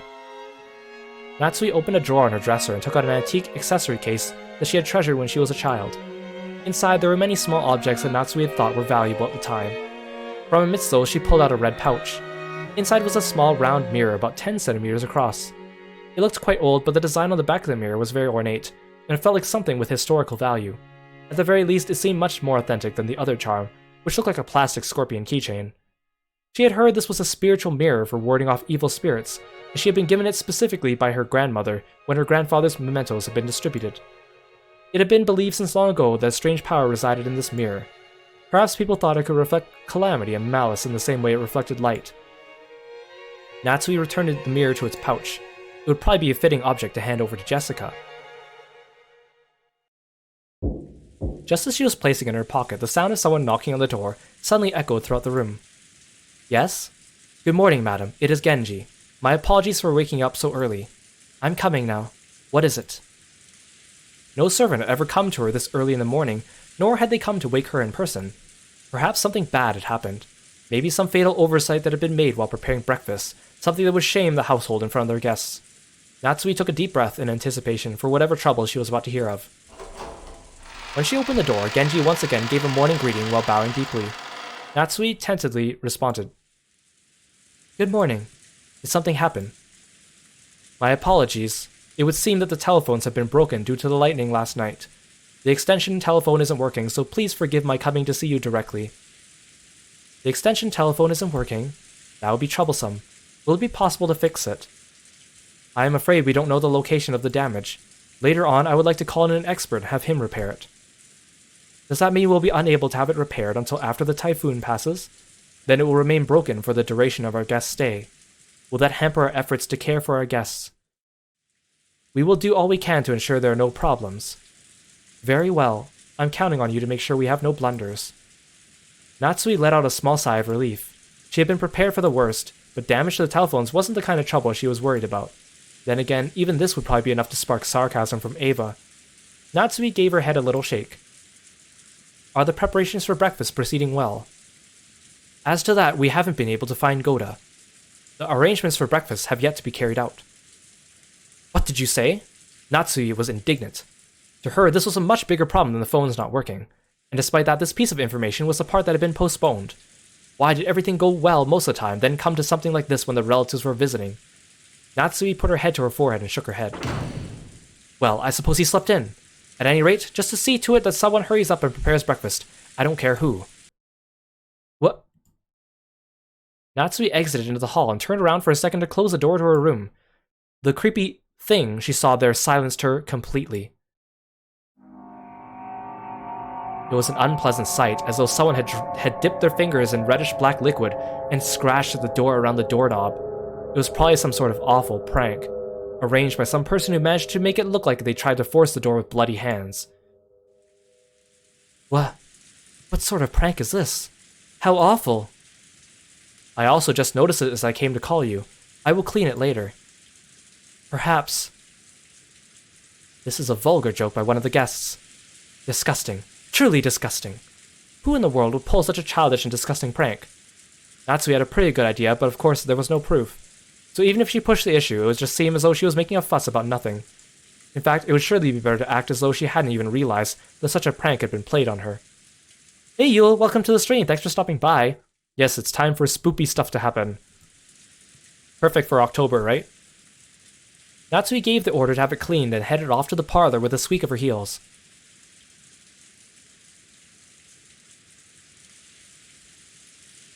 When Natsui and Genji arrived in the parlor, Eva and Hideyoshi were already there. Good morning, everyone. Morning, Natsui-san. I heard Goda-san would be making us breakfast too. My stomach's been getting all excited since I woke up. Wahaha.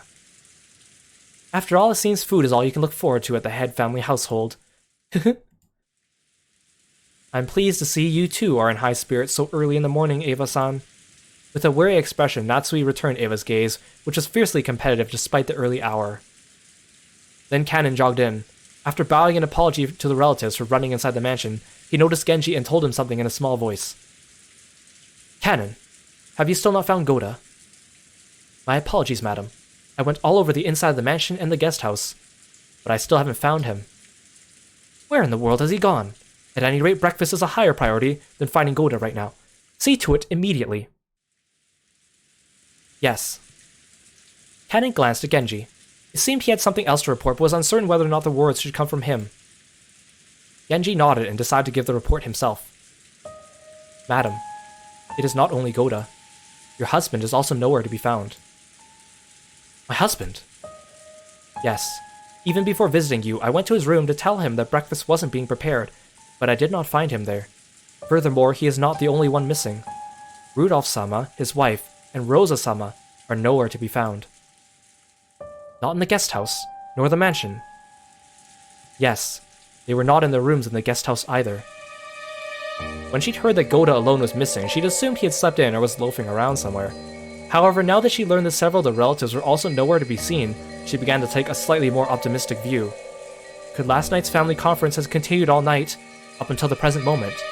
If so, they might have wanted to cool their heads after being shut in a stuffy room, going out for walks on their own through the rain. The part about cooling their heads really sounded like something Kraus would say.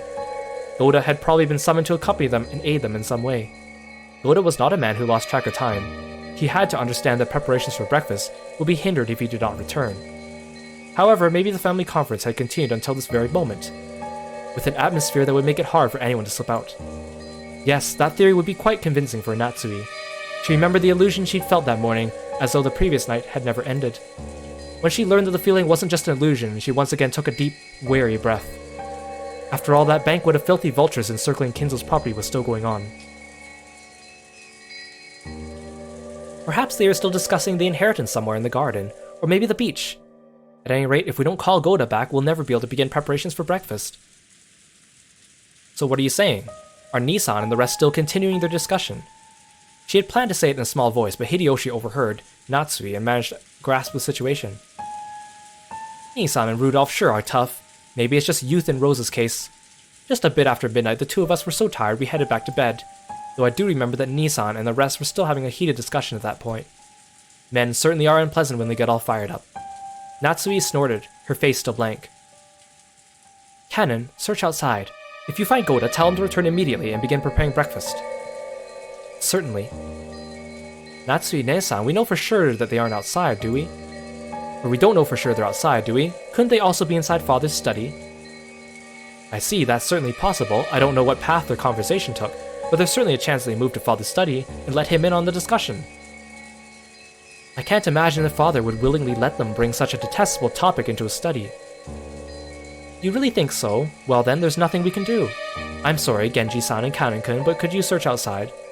It wouldn't be that strange for Nissan to suggest they go outside for a walk to cool their heads, even in this weather. I'll go to Father's study. Who knows? They might actually be there after all. Eva-san, I couldn't ask a guest like you to exert herself so. I will go. I can also wish him a good morning while I'm at it. Oh, then I'll leave it in your hands, though I somehow doubt he'll return your greeting. Natsui-ne-san, have you always been on such good terms with Father? I don't know whether you could call it that, but I am sure that I've gained his trust as the wife of the successor to the Ushirimiya family. Then I'm sure he'll at least answer you, right? I'd like to at least have breakfast with Father. Do you think you could convince him to come down and join us? It seems he thoroughly despises the rest of us, but I'm sure he'll listen to you, if he trusts you that much. After speaking so boldly, if you're unable to convince Father and come down alone, then I doubt you'll ever be able to claim that you've earned his trust again. I'm not confident, but I will try. Natsui responded, looking discouraged. However, knowing Kinzo's temperament, she had absolutely no confidence in her ability to bring him out. Ava was clearly mocking her, confident that Natsui wouldn't be able to get Kinzo to come down. But even so, Natsui would lose face if she gave up, saying it was impossible and letting Ava go instead. Ava's mean-spirited and unreasonable demand made Natsui clench her fists slightly. When Genji realized this, he spoke softly to her over his shoulder. Madam, please take this if you would. And this is? Genji handed Natsui a sparkling gold key of ornate design. It was the key to Kinzo's study. The study had an auto-lock and couldn't be unlocked as long as Kinzo forbade entrance. However, since Genji was especially trusted by Kinzo, he was allowed to carry a key to that door. But if this key is used, won't you also receive the blame? When the master is sleeping deeply, simply knocking on the door will not suffice. And it would be more difficult to persuade the master to leave his room if you must talk through the door. Please use this. Genji. Until now, Natsui had thought of Genji as a cold servant who wouldn't do anything for her since he worked directly under Kinzo. It looked like she would have to alter her understanding of him. She wanted to communicate her gratitude, but by then Genji had already turned his back on her and was walking down the corridor with Kanon. But as Natsui watched them go, the words directed at her from behind were sneering. Well then, you must bring father with you, okay? After all, it's his son's precious wife who's asking. I'm sure he'll listen to you. We're guests, so we'll just relax here at our leisure. Quit it, Ava. You're taking this too far. Sorry, Natsui-ne-san. We're counting on you to deal with father. Without answering, Natsui forcefully spun around on her heels and quickly left that place.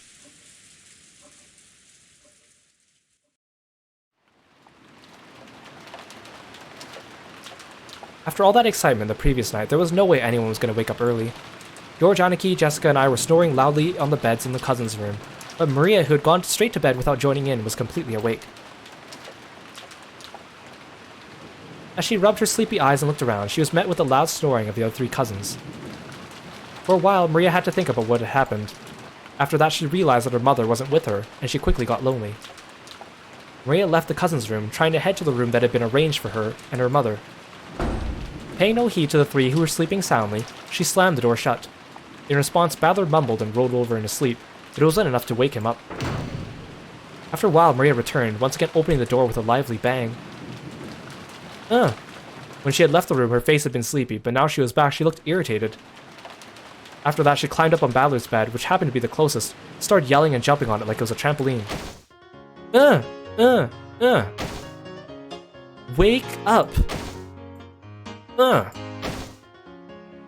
What? Is it an enemy raid? Surround them! After making sure I was awake, Maria moved over to George Aniki's bed and started jumping on that too. In that manner, the three of us were all greeted with an extremely pleasant awakening. Thanks for waking us up, Maria-chan. You stopped us from sleeping in after that late night. If only you could have been a bit more gentle about it. George, Nissan, you really are an adult. I respect that. It'll be 7 o'clock soon. Well, it's not really a bad time to wake up.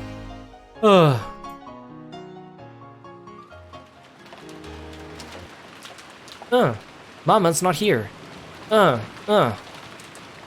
Aunt Rosa, she wasn't in her room. I wonder if she's already woken up and gone to the mansion. Not here! Mama! Maria kept groaning, and looking unhappy. She didn't exactly seem lonely because her mother wasn't around. It's more like she was irritated and thrown off balance because her mother wasn't where she'd expected. If we could just tell her where her mother was, that alone would probably calm her down. But unfortunately, we had no way of knowing where Aunt Rosa was, especially since she wasn't here.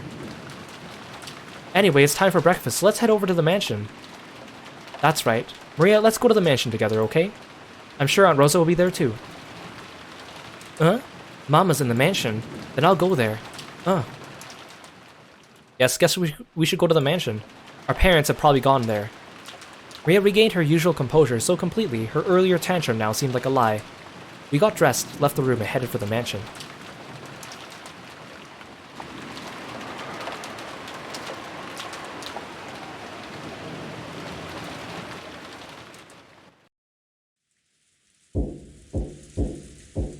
Once more, there was a knocking sound on the study door, but there was no answer. He seemed to be sleeping still, so I could not wake him. If she went back downstairs and said something like that, Ava would probably be amused and triumphant. And even putting Ava aside, it was problematic that Kinzo would stay shut away during this entire once-a-year conference, not even coming down to greet anyone. Even the family head, no, especially the family head, couldn't fail to make an appearance. I wonder if I can convince him myself. Natsui readied herself and used the key she'd borrowed from Genji to open the door.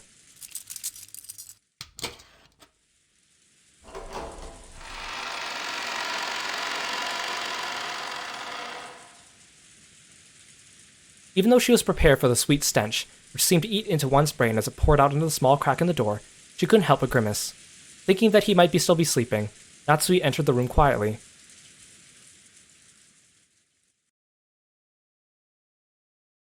When she did, Kinzo was already awake and looking down out the window. So you're awake? Good morning. How did you get in? Kinzo spoke with his back facing her. His voice was not harsh but calm, and Natsui was slightly reassured. However, though he was awake, he wouldn't have ignored all that knocking if he was in a good mood. Natsui wasn't able to relax. My sincere apologies. I asked Genji-san and he allowed me to borrow the key to the study. Oh, Genji did. If my friend thought it was that important, then I have no choice but to listen. So, what business do you have with me? Well, breakfast will be ready soon, and I would greatly appreciate it if you could join us. I will eat here.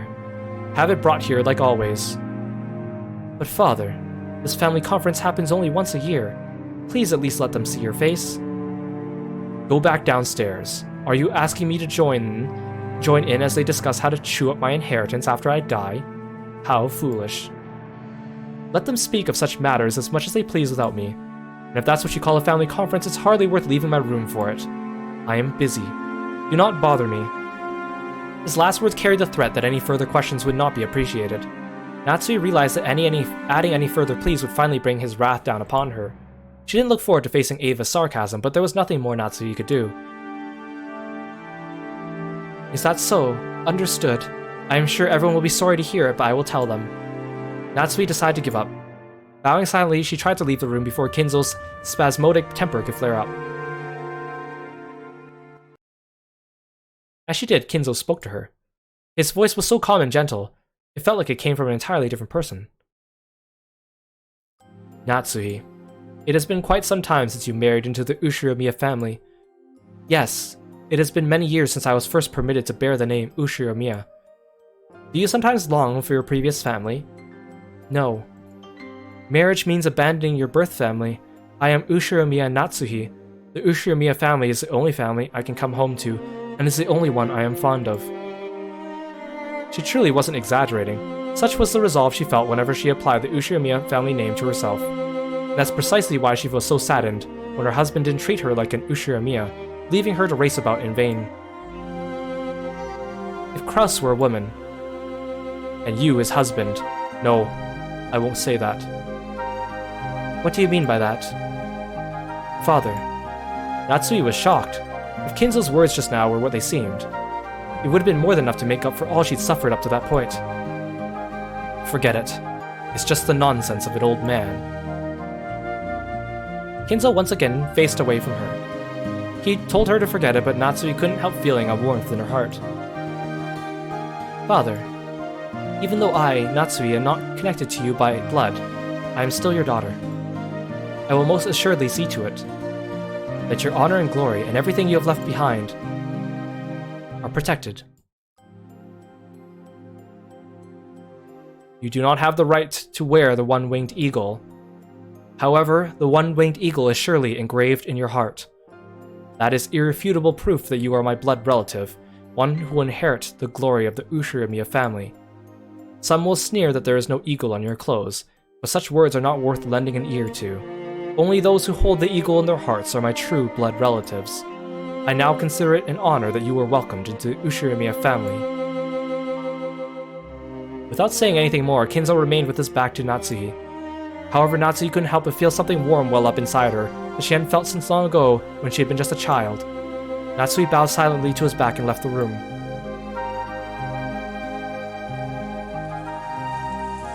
Ah, good timing. How is father? You were taking so long, I came to check. When Natsui left the study, she saw Ava climbing the stairs and their eyes met. Ava was smirking unpleasantly, thinking that Natsui would leave grudgingly after failing to convince Kinzo. However, the way Natsui was now, such a frivolous laugh would not disturb her. She was not permitted to wear the family crest on her clothing, but she was permitted to wear it in her heart. So she spoke calmly, clearly, and confidently, with the dignity of the one who would protect the Ushiromiya family's glory. Father said he would not join in on the family conference. He says he has no interest in discussing such obscene matters.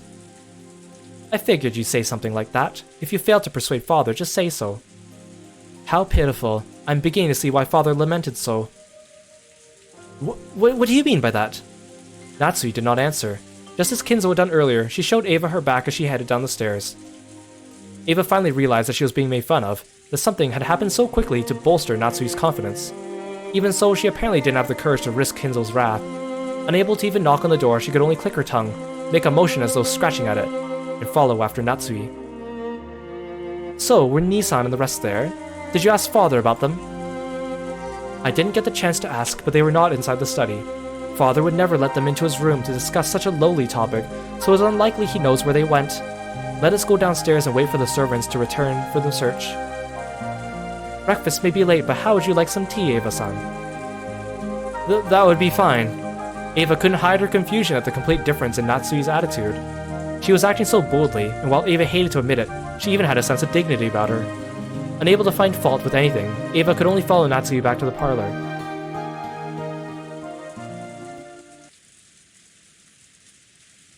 When the two of them returned to the parlor, Hideyoshi had been joined by the 4 children and Nanjo. Genji, who had been talking with Hideyoshi, reported the current situation when he noticed Natsui had returned. You still have not found my husband and the rest. Yes, my apologies. Also, Kumasawa has started preparing breakfast. She said she will need just a little longer. The clock read a little past 8 o'clock. 8 o'clock should have been the time to start breakfast. Normally going over that time limit would be a disgrace to the host. Cannon is now searching outside. Also, no one has seen Shannon either. Even Shannon's missing. Truly, just how many people did my husband bring with him on his little walk? Just how many people had gone missing by now? Now that the number was this large, it was starting to feel truly unpleasant, as though the people here were the only ones being left out of something interesting. At least, that seemed to reflect the feelings of the children, and Maria in particular. She was indignant, her stomach grumbling, almost as though her mother and the others had left her alone to go off and eat something delicious without her. The other children were flipping through the channels on the television, trying to find a program that might interest Maria and cheer her up again. Nanjo was sitting on the sofa, gazing blissfully at the children while reading a book. It must have been a book about chess. The sound of footsteps came rushing towards them with a pitter-patter. There was only one set, so they realized before seeing who it belonged to that it was probably Cannon, not Kraus and the rest. Madam, excuse me. Judging by your appearance, you still haven't been able to find them. My apologies. I still haven't. That will be enough. You've worked hard. She didn't know where they were, but they had to be somewhere on this island. They hadn't had a thing to eat since the previous night, so their stomachs must be growling by now. They'd probably just come plodding back of their own accord before long. But now Natsui was thoroughly exasperated. It started to feel like there was no reason for them to go out of their way in search. I will go to the kitchen to prepare some tea for all the guests. Thanks to both of you for all your hard work so early in the morning. Natsui left the parlor, acting as though the release in tension had caused a new surge in her headache. Cannon tried to call to her back, but Natsui left swiftly. What is it? Was there something else? Yes. I was unable to find her husband or anyone else, but... Well. Cannon sounded evasive. It looked as though he didn't know where they were, but had spotted something that might have connected to their disappearance. Eva and Hideyoshi noticed this exchange of words and came over. They probably picked up on something strange in Cannon's behavior. What's going on, Cannon-kun? Did you find Kraus, Nissan, and everyone else? Actually, the Rose Garden storehouse looked strange. What do you mean? It looked strange. It was, how should I explain it? Cannon hesitated once more. His tone wasn't at all what you expect from this usually fearless boy. Seeing this, Eva and Hideyoshi looked at each other dubiously. What do you mean? Are you saying Nissan and the others were inside the storehouse? No, I am going to inspect the inside now. I just now came back to get the key, but... I don't really get it, but it sounds like we've just got to look around inside it. Where's the key to that storehouse? It is in the servant room. Let us check inside the storehouse at once. Cannon dashed off to the servant room and returned with the key. Genji left the parlor saying he would go check, but then Eva and Hideyoshi followed after him. What was this something strange about the storehouse that had caused the usually fearless Cannon to hesitate? It was still pouring outside, but perhaps their curiosity over this something the Cannon couldn't talk about won out. While the children made a big fuss watching television, Cannon and the rest dashed over to the entrance.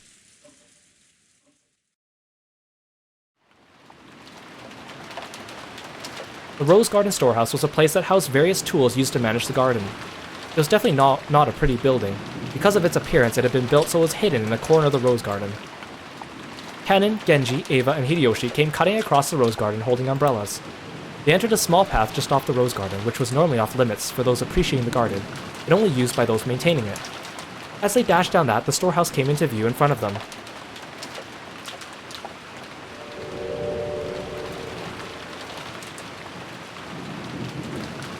It was quite an old shed, and compared to the flawlessly perfect beauty of the rose garden, it was pretty seedy looking. It was easy to understand why it had been built in a hard-to-see place. Eva and Hideyoshi arrived at the storehouse long after Kanen and Genji. Huh. You two sure are fast. I thought my heart was gonna explode. I never knew they had a storehouse way over here. But... what is that? When Eva looked where Kanen was pointing, she was at a loss for words. Noticing this, Hideyoshi also followed Kanen's finger, and was likewise too shocked to speak. The entrance to the storehouse was a kind of shutter. And there, everyone suddenly realized why Kanen had been unable to find words to describe what they saw now. On the shutter, which was completely filthy from being exposed to wind and rain for so long, stuck right on it, there was something that looked like a strange dark red liquid. Mucus. Or maybe it was some sticky paint. An indescribably eerie shape was drawn on the shutter with some sort of ghastly substance. The rain had caused it to drip down like fresh blood leaking from an open wound. No more beating around the bush. Some kind of mark was drawn there, with a ghastly substance that looked like blood, in a shape that seemed to suggest something ominous. 2 circles were drawn there, and inside them was a design that looked like a cross. The 4 ends of the cross were widely exaggerated, and it looked like some kind of crest from somewhere across Europe.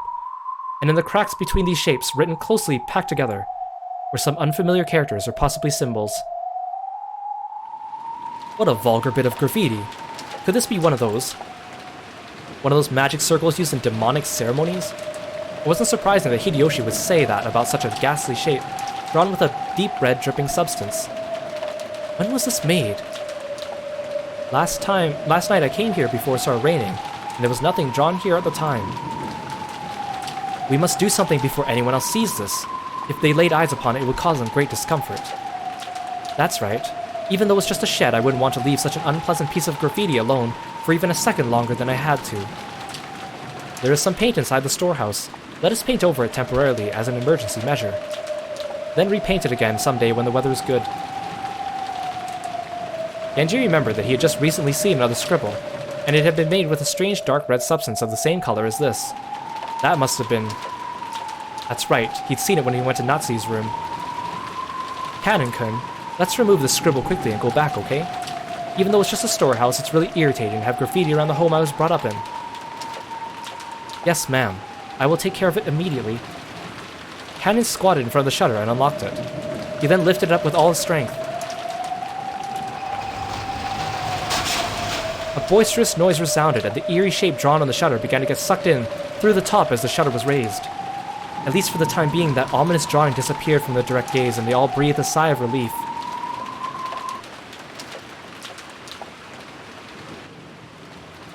Thanks to a kids program they came across, Maria was feeling much better. Adler and Jessica were poking fun at the kids show at every turn, cackling together.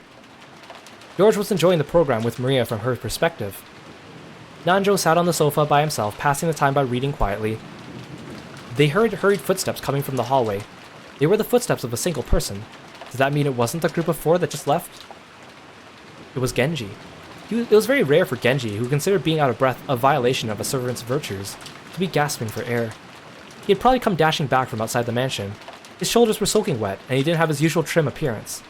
When Genji noticed Nanjo looking at him, he gave a small silent bow and quickly approached him. Dr. Nanjo, my apologies. Please come with me, quickly. What? What is the matter? As Genji whispered something in Nanjo's ear, Nanjo went pale. He rose from the sofa, trying not to be noticed by the children, who were still engrossed by the TV, and the 2 of them rapidly left the parlor, muffling their footsteps. Just as they were about to exit the parlor, they came across Natsui, who was pushing a serving cart loaded with a tea set. Genji whispered something into Natsui's ear, and Natsui went pale too in apparent shock. Then, leaving the serving cart where it was, the 3 of them dashed towards the entrance. George noticed them running down the rose garden through the window. What's that? Isn't that Genji-san and Dr. Nanjo, and... That's Natsui, isn't it? What's up, Aniki? Maybe something happened. They looked terribly flustered. When Jessica and Maria saw that Eva, Hideyoshi, and Nanjo were no longer in their seats, and that the serving cart had been abandoned in the entrance to the parlor, they also realized something was the matter. Could there have been some kind of accident? Let's go and check it out. It's no fun if we're the only ones left out, right? For some reason, what Badler said sounded extremely indiscreet. but they couldn't deny they were a little insecure and concerned after seeing the adults run off into the rain without regards to their appearance. Let's check it out, okay? I'm worried something might have happened. Jessica's uneasy words spoke for all of them. Hey Maria, are you coming too? Or will you watch TV? Wanna watch TV. Let's go on without her. Maria-chan will be back soon. You keep watching TV, okay?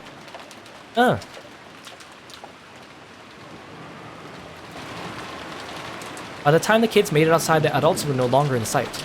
Jessica seemed to have a pretty good idea where they'd gone, judging by the direction they'd been running. Following Jessica, we ran through the rain-soaked rose garden. The wind seemed to suddenly get stronger. The malicious sound of thunder began to ring out like it had the previous night. It felt like an eerie something had surrounded the island. It was trying to stop us from moving forward. Jessica, is there something over this way? I'm pretty sure there's a storehouse for gardening tools or something. What in the world could be going on in a place like that? Just as Jessica said, they began to see a storehouse in front of them. They could also see the adults there. The shutter to the storehouse was open, and several adults looked as though they were searching for something. For some reason, only Natsui was outside the storehouse. Without even holding an umbrella, she looked like she was hanging her head, and her back was facing them. There was Genji, Nanjo, and Natsui, who had just left the mansion. The ones who left earlier, Kanon, Ava, and Hideyoshi, were also there, making for a small crowd of people. But there was absolutely no bustle of activity. When Natsui realized that the children were approaching, a terrible expression rose to her face, and she ran at them with her arms spread wide. You mustn't come any closer! Go back to the mansion! But despite that, no, because of that, the kids saw the scene Natsui was trying to keep away from them. Inside the storehouse with its shutter wide open, a faint fluorescent light shone down, and right there was... Ah! Jessica's piercing shriek rang out, but that was just because Jessica's scream was the loudest. The same thing spilled out of Badler and George's mouths as well. Ava spread her arms just like Natsui, roaring at the kids with a bone-chilling expression on her face. George, take everyone and return to the mansion. Quickly! Right now! When Natsui spread her arms, I thought she was trying to prevent us from advancing any further. But that wasn't why Ava was spreading her arms right now. She was trying to stop us kids from seeing that terrible scene. It was her mother's heart, trying to protect the eyes and hearts of us children by blocking our view of that terrible scene by at least the width of one of her arms. Is this some kind of joke? Is it? I'd seen this kind of cheap scene all too often. In manga, TV, anime, and movies, I'd seen it over and over again. It was just seeing something appear in real life that I'd seen plenty of times before in some of those more sensational movies, right? That alone shouldn't... But that suit, it's that old bastard's, isn't it? I get it. Then that's Uncle Kraus, and Kirie-san, and Aunt Rosa. Dad! You mustn't, Jessica. You mustn't go in. You mustn't look. Dad!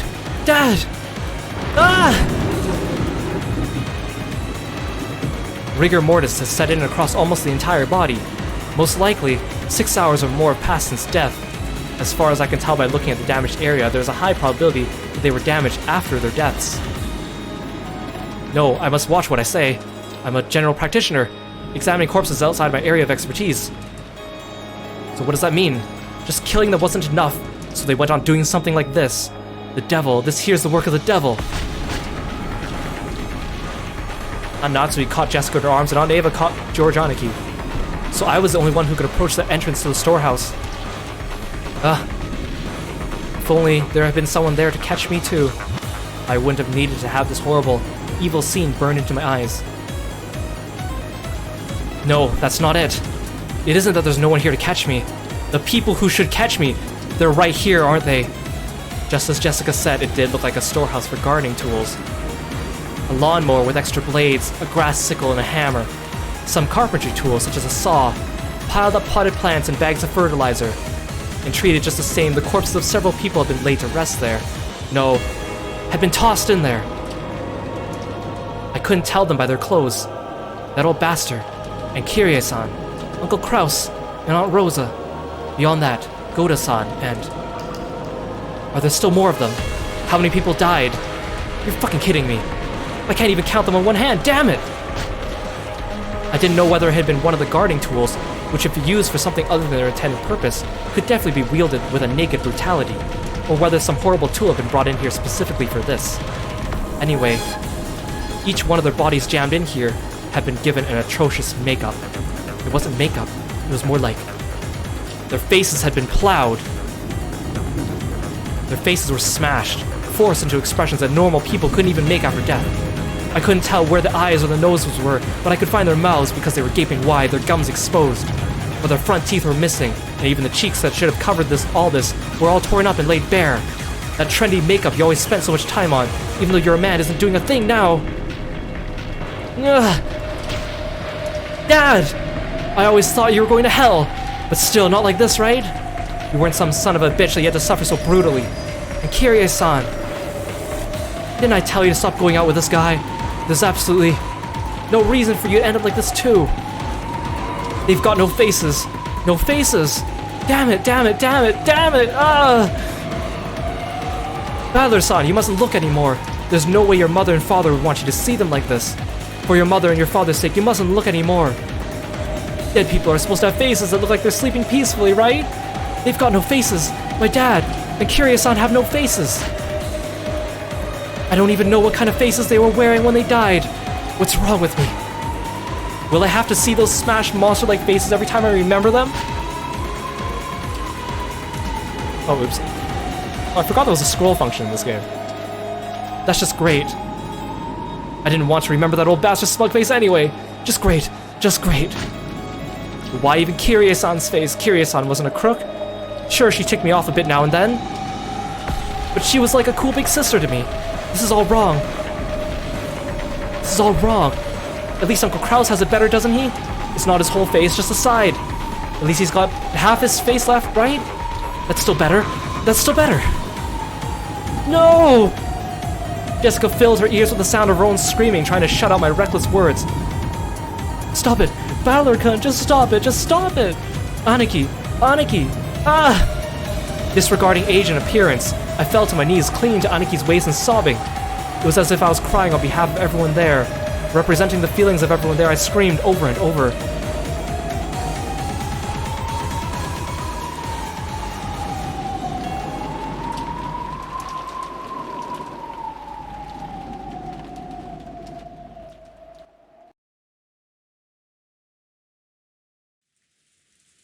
Father, the ones lying over there are Uncle Kraus, Uncle Rudolph, Aunt Kirie, and Aunt Rosa and Goda-san. Just those 5, right?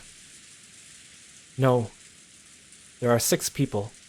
There's one more person over here. The body Hideyoshi was looking down on now happened to be hidden among the shadows in that mountain range of objects, in a blind spot to George, who stood by the entrance. So George couldn't tell whose body it was. So George cursed himself. He cursed the fact that his worst guesses always turned out to be right. So, the one lying at your feet is Shannon, isn't it? Yes, it's Shannon-chan. George fell completely silent. He shook slightly, his lower lip trembling. Normally he would have wanted to run to his beloved's body, screaming and crying. However, before rashly rushing forward, he worked to keep his composure and asked his father, "Is Shannon the same as Uncle Kraus and the others?" Hideyoshi deeply understood the meaning of those words, so he couldn't give George an immediate answer. Rather, he felt that silence was the only sincere and loving response he could give George right now. When George asked if Shannon was the same, he meant to ask whether her corpse was in the same condition as the others or not.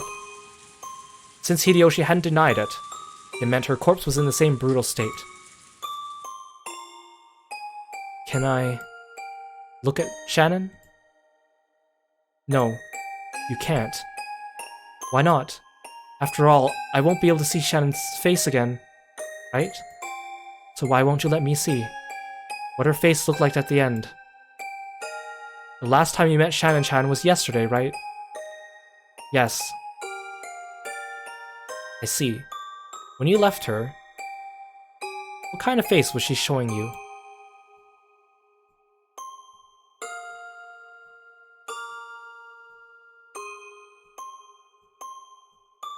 It was a wonderful smile. After he handed her the ring, she hesitated even though she must have already made up her mind. Then she looked bashful, and ran away because she was embarrassed to let him see her face looking like that. That's the expression that was revived in George's mind. I see. And I'm sure Shannon-chan would want to leave you with that smile in your memory. Hideyoshi looked down upon Shannon's body lying at his feet. Just like the other bodies, it was in such a horrible state that it'd make anyone want to cover their eyes. Her head had been smashed in from the side, and no more than half of her expression remained. If the remaining blood-soaked half of her expression had been wiped clean, would that graceful smile of hers have peeked out? But only half of it. Without thinking, Hideyoshi slapped his hands over his eyes. How brutal. If her face was going to be crushed anyway, then if only all of it had been crushed, he might have been able to temporarily distract George from his pain by making the pathetic suggestion that it was someone else wearing Shannon's clothes. But half of her face had been left untouched. It caused the body so much humiliation, while still proving beyond doubt that the body was Shannon's, and no one else's. How inhuman. How brutish. And there, trying his best to burn the image of the remaining half of Shannon's expression into his eyes as she lay at Hideyoshi's feet, was Cannon. Cannon was not crying. Tears had risen to his eyes, but they did not drip down. But that didn't mean he wasn't feeling as much sadness as everyone else. Losing Shannon, who had lived with him in the same orphanage, whom he had loved as a sister, must have been just the same as losing a blood relative. George, I'm sure Shannon-chan is saying thank you. She must be glad you didn't end up seeing her in such a pitiful state. I'm sure she's thanking you for holding strong and showing restraint. I understand. I understand, Father, I understand. George leaned against the outside wall of the storehouse, crouching down limply. Father, I have a request. What is it? I want you to look for me. Is there a ring on Shannon's finger? A ring? Let me see. Hideyoshi crouched down. As he did, Cannon silently pointed to one of Shannon's hands. Yeah, there is. It's a diamond ring, with a valuable diamond. Must have been pretty expensive. And? Which hand? And which finger is it on? The ring finger of her left hand. I see. So Shannon-chan was engaged. George, don't tell me you... Ava! That doesn't matter now.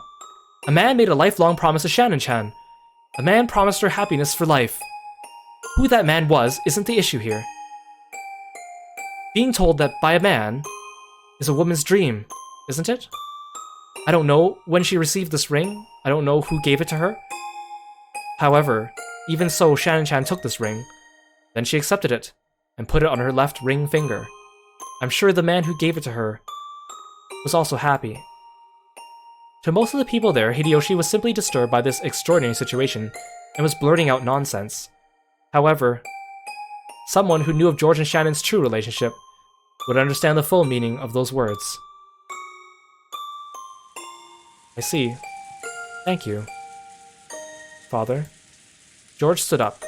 The traces of tears still streaked his face, but his expression had returned to its usual calm one. Let's go. Adler-kun, Jessica-chan. If we stay here any longer, we'll get in the way of the adults. You're right. Jessica sniffled once, showing her face to her mother, who had been holding her the whole time, to let her know she was okay now. When she faced George again, she once again had her on her usual expression, although she still couldn't smile. Adler, hang in there. Adler kept on crouching in front of his parents' bodies. I'm sorry. Crying like hell calmed me down. You bastard, Dad. I bet you're laughing at me. After all that shit I talked about you, here I am crying like a baby just because you died. Well, so what? I guess I just got the gene that makes you cry when your parents kick the bucket. Adler's face was still bright red from the tears, but he had at least recovered enough to fake a smile, if only a bitter one. Cannon, you mustn't remain here any longer either. Take the children and return to the mansion. Natsuki had been standing under the rain this whole time, unable to take a step into the storehouse. Maybe she had her own way of grieving, different from Badler's. Realizing that she had to take on the role of responsibility now that her husband was dead, she gave Cannon those orders. Yes, madam. Cannon rose silently and turned to face me. His face was pure white, almost as if his own heart had died along with Shannon, and there was no life in his expression. On an ordinary day, if he had been told to guide the children through the beautiful rose garden, Cannon might have led the way, but now there was no distinction between Cannon and children.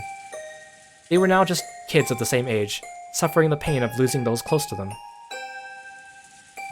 After making sure the children were leaving, Natsui started giving orders to Genji. Genji, contact the police immediately. They probably won't be able to come until the typhoon passes, but they should be able to tell us what to do next.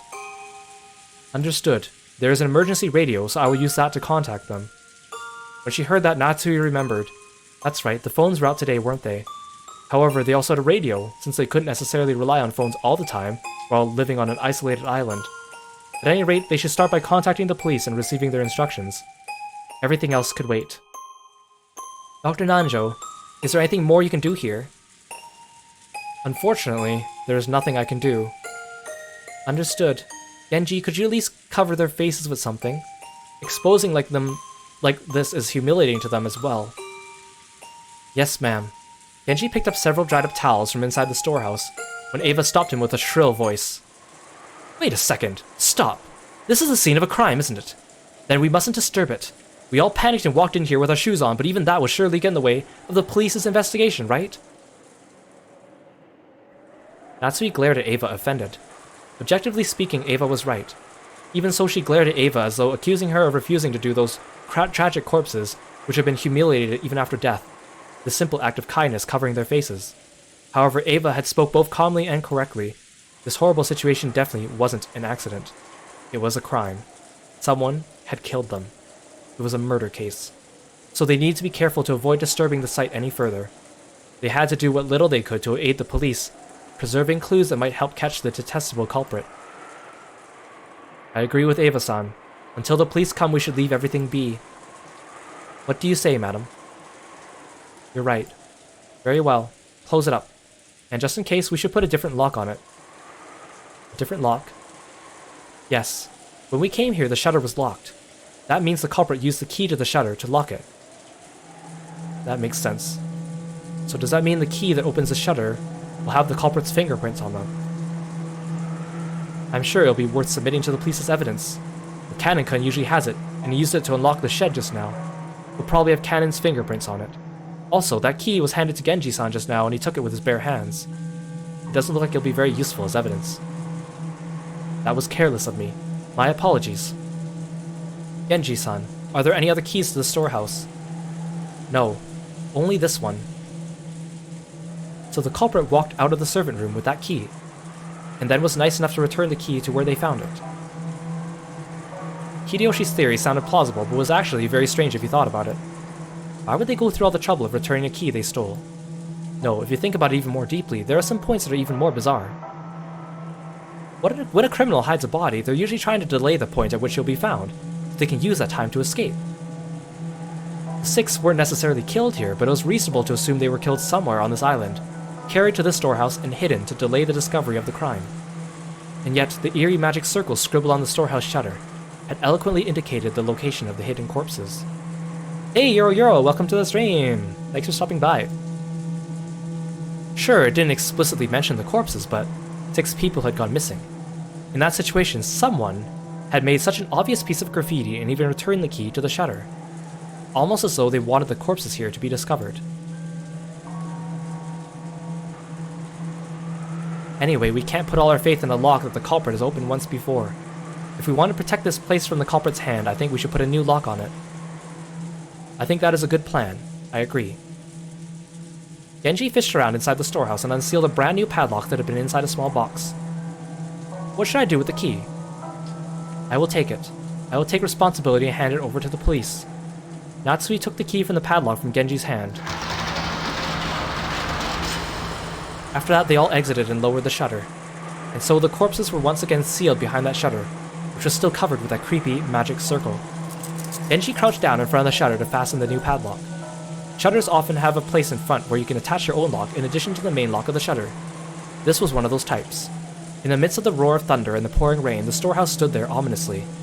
With its closed shutters still covered in a blood-like, creepy substance, it swallowed up the bodies of the 6.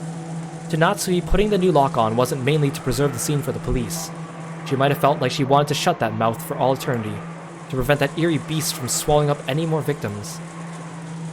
Come on, let's go everyone. Dr. Nanjo, thank you very much for your hard work. Genji, hurry and contact the police. I will do so as soon as I return. The adults left the storehouse. The ghastly magic circle drawn on the shutter kept the 6 bodies in its throat, looming eerily as the lightning occasionally lit it up.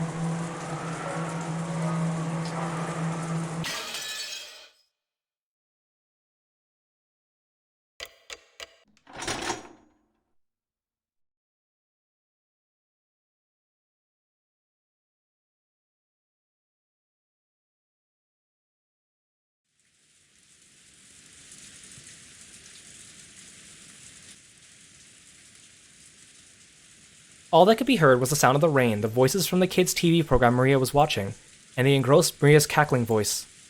In other words, what greeted them as they returned dumbfounded from that horrible, bizarre scene was the voice of Maria as she rolled around laughing at the TV. Those who returned to the room didn't know how to explain to Maria that her mother was dead and was trapped by a suffocating silence. At first, Maria returned their stares with a dubious look. When she realized they weren't trying to blame her for anything, she ignored them and again immersed herself in the TV program. The children wordlessly sat down heavily on the sofa. Their minds were probably blank from their state of shock. Everyone had already cried and mourned so much, but now they just vaguely sat there, their faces seeming to have lost all emotion. Only Cannon had returned to his usual calm expression. However, that probably didn't mean he'd be able to wipe out that shock. Nothing was reflected in his eyes as he stared into empty space. Hideyoshi kept on fidgeting, and every time he remembered that horrible scene, he started muttering about how he couldn't believe it. About how it couldn't have been something from this world, how it must have been the work of demons. Even every now and then his mutterings produced a question directed at Nanjo. But the latter kept repeating in a calm doctor-like manner that nothing could be understood by only glancing at the scene, and that until the police arrived they wouldn't learn anything. However, Nanjo only appeared calm next to Hideyoshi, who simply couldn't suppress his agitation and fear. In fact, Nanjo had also received a huge shock, and his face was deathly pale. Maybe that atmosphere is why she tried to rise to the challenge and take charge. Natsui appeared to be unchanged from her normal attitude, as she briskly gave directions. I will go see father. Genji, quickly contact the police. Certainly. I wonder if you would allow me to tag along, Natsui-ne-san. Since Kraus-ni-san is gone, the task of aiding father has been left to me. It would be improper of me to relax here while relying entirely on you. Natsui was struck speechless by Ava's aggressive move in a situation like this. She seemed to be claiming that with Kraus dead, the one to take responsibility shouldn't be his wife, but herself, the next highly ranked in the family. Or maybe she hadn't been at all happy when Natsui took command without reference to her in such an extreme situation. However, even Ava's mind had been blank from shock until a moment ago. She only came to her senses after Natsui started giving orders. Just do as you like. Natsui started walking without saying a word more. Ava followed behind her. As they did, Kumasawa ran into the parlor. She usually wasn't the kind of person to run around, so under normal conditions, most people would have taken her entrance as a sign that something was the matter. Because everyone was still stricken with shock, they hardly even noticed her. Madam. Madam! If you're looking for Natsui-ne-san, she went to see father. She'll probably be back soon. What happened, Kumasawa-san? You see, in the dining hall, there was blood. Blood! The ears of everyone in the parlor twitched. Everyone thought the same thing. I hope I misheard that. Any container can only hold so much, and no one here would be capable of handling yet another tragedy. So they all thought it. I hope I misheard that. What happened? In the dining hall. When I went to the dining hall, they set up for breakfast. The first one to start running was George. His harsh footsteps jogged Hideyoshi and Nanjo to their senses, and they chased after him. Badler and the others followed. They flew into the dining hall one after another, but didn't find any change that might have caused Kumasawa to go pale. To those who had viewed that gruesome scene in the storehouse, it was a bit of an anticlimax. However, Kumasawa, who had followed them, pointed it out. There was really some traces of blood remaining on the floor. Compared to that terrible scene, it wasn't very impressive. However, if you calmly thought about it, this definitely indicated the loss of a lot of blood. There's another puddle of blood over here. What in the world? It appears that a great deal of time has passed. It's probably safe to say they were killed here last night. It definitely looks that way. We were talking together in the dining hall until late into the night. After that, someone must have forced their way in. Dad, when did you and Mom slip out of the meeting and go to sleep? It was a little past midnight. So, we should probably assume it happened after that. Are you kidding me? Give me a break. Milady, please stay strong. After seeing that hell on earth in the storehouse, this is nothing. Really? Good for you. I feel like my head's gonna explode. This is the dining hall, right? Every day, this is where I'd eat. Complain about school, complain about homework, talk to my dad about my grades. That's what this place is to me. Milady, it wouldn't be good to remain here any longer. Let's return to the parlor. I agree. Uncle Hideyoshi, I think this room will be really important to the police. Don't you think it'll be bad if we trampled all over it? Valor proposed this in a slightly firm voice, as, along with Cannon, he grabbed the pail and shaking Jessica's shoulders. Everything is just as Badler-san has said. There is nothing more to be gained from remaining in this room. Nanjo spoke while looking at everyone's pale faces. Even though that horrible scene in the storehouse felt like something not out of this world, at least we'd be able to leave to cut ourselves off from that place and run away. Everyone shared in that feeling. However, this dining hall was different. It was in the mansion, the main building on this estate. As Jessica said, it should have been one of the most calming places even inside the mansion. You think you need to lighten this up with a little frog fact? I'll give the frog fact after this scene, just so it doesn't completely break up the scene. But thank you so much, CB, I really appreciate it. And remind me if I forget. It was where all the relatives had eaten lunch and dinner yesterday. The shock of seeing this place smeared with blood reminded us of that horrible spectacle in the storehouse. It forced us to accept we hadn't really been able to run away from the scene of that tragedy. I agree too. The culprit might have left traces in this room. Amateurs like us shouldn't stir the place up. Let's leave quickly. Quickly, quickly! Hideyoshi also understood the meaning of what Badler had said and pushed everyone to hurry out of the dining hall. The way we were then, looking at the blood any longer, we would have been too harsh. Nobody went against his words. Everyone raced each other out of the dining hall. It was almost as though the last person in the room would be trapped in there, all alone.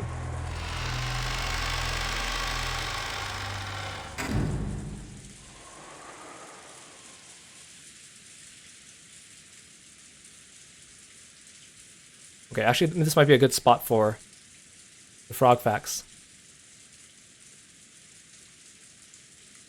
Okay, what should we have today?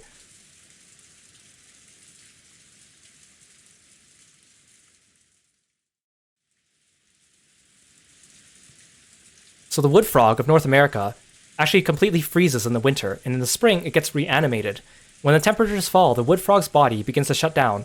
Its breathing, its heartbeat, and muscle movements stop.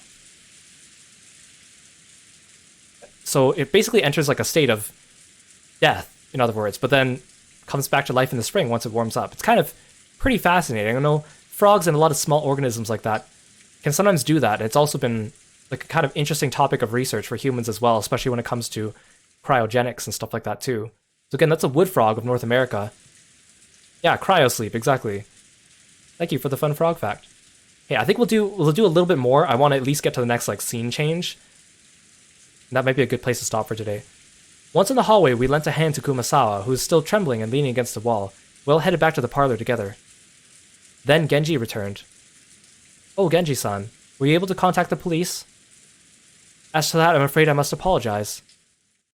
I don't know if it was a failure of the radio or something else that caused it, but... What the? So you couldn't contact the police? Both the phone and the radio failed.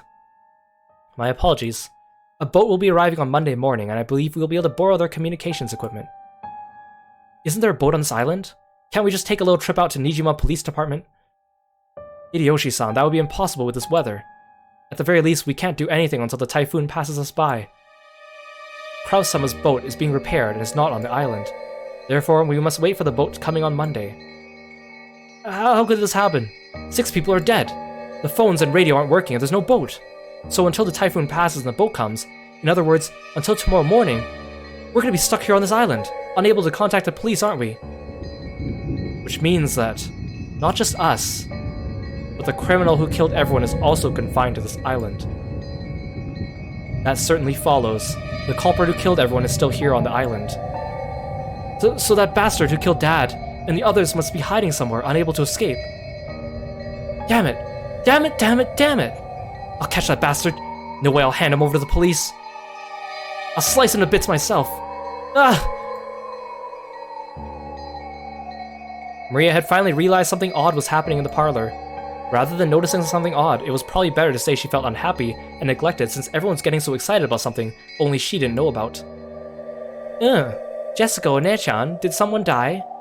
The way she spoke was completely calm, just as though she was talking about someone who had appeared on television drama, as though it was someone else's problem. Jessica probably didn't like that.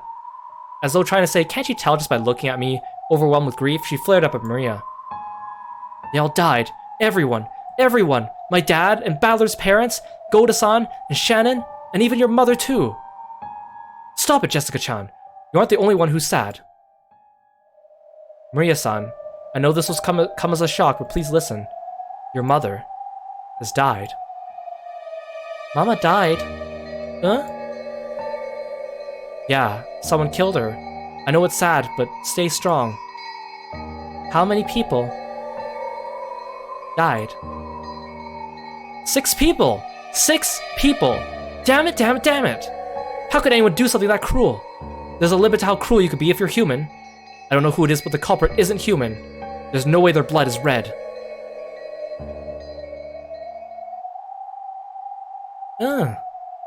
The culprit isn't human. It's just the ones chosen by the witch. Huh? Hey, Maria. Did you say something just now? Maria had just said something, but since the words were so remotely separated from the flow and context of the conversation, I couldn't understand them for a second. When I tried to ask her to repeat it again, I was shocked by the sudden sound of Aunt Natsui's loud voice coming from the entrance to the parlor. It looked like Aunt Natsui and Aunt Ava had returned from their trip to see grandfather. You can't contact them even with the radio. If we can't use it at a time like this, why do we even have an emergency radio? My apologies. It was supposed to have a maintenance inspection every year. Wait, don't you have one of those boat signaling devices that make a flashing light? Couldn't you use that to contact the next island? We do not have such equipment. My sincere apologies. Just then Kumasawa arrived, pushing a serving cart loaded with breakfast. Since there was no way we'd be able to eat in the dining hall, Hideyoshi had ordered her to take it to the parlor. Why are we eating breakfast in here? Ah, Natsui-san, I'll tell you later. More importantly, Ava, how is father? Judging by the fact he is not with you, it seems he will not leave his room, not even for a situation like this. He wasn't there. The room was empty. What the? Where could he have gone at a time like this? Do you mean to say the master has left his study? That is correct. I was surprised myself. I wonder when he left his room. Do any of you have an idea? Natsui looked at Genji and Kanon as she said this. Maybe she was trying to ask whether the servants who served directly under the one-winged eagle knew of a place he might go. However, it was probably the other way around. Their faces made it clear that those who knew Kinzo best realized even more than the rest how impossible it was for him to leave his room. Even we have no idea. As you all know, within that study, the master had everything from a place to sleep to a bathroom. I couldn't imagine him leaving that room except for a significant reason. In that case, what? Isn't it natural to assume that one of those significant reasons came up? We still cannot be certain that's the case. Anyway, he is a fickle person, so it's possible he went for a walk by himself, unaware of the current situation. If that is the case, then we must act in all haste to tell him what has happened, and ask for directions, or instructions.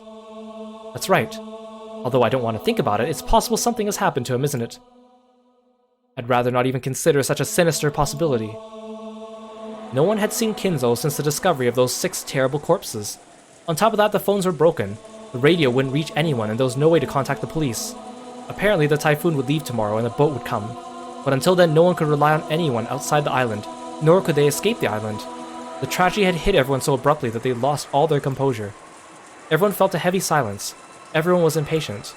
Even though they needed to do something, they couldn't think of anything. So some of them held their heads in their arms while others got irritated. Right now, no one could explain what was going on in this island, Rokenjima.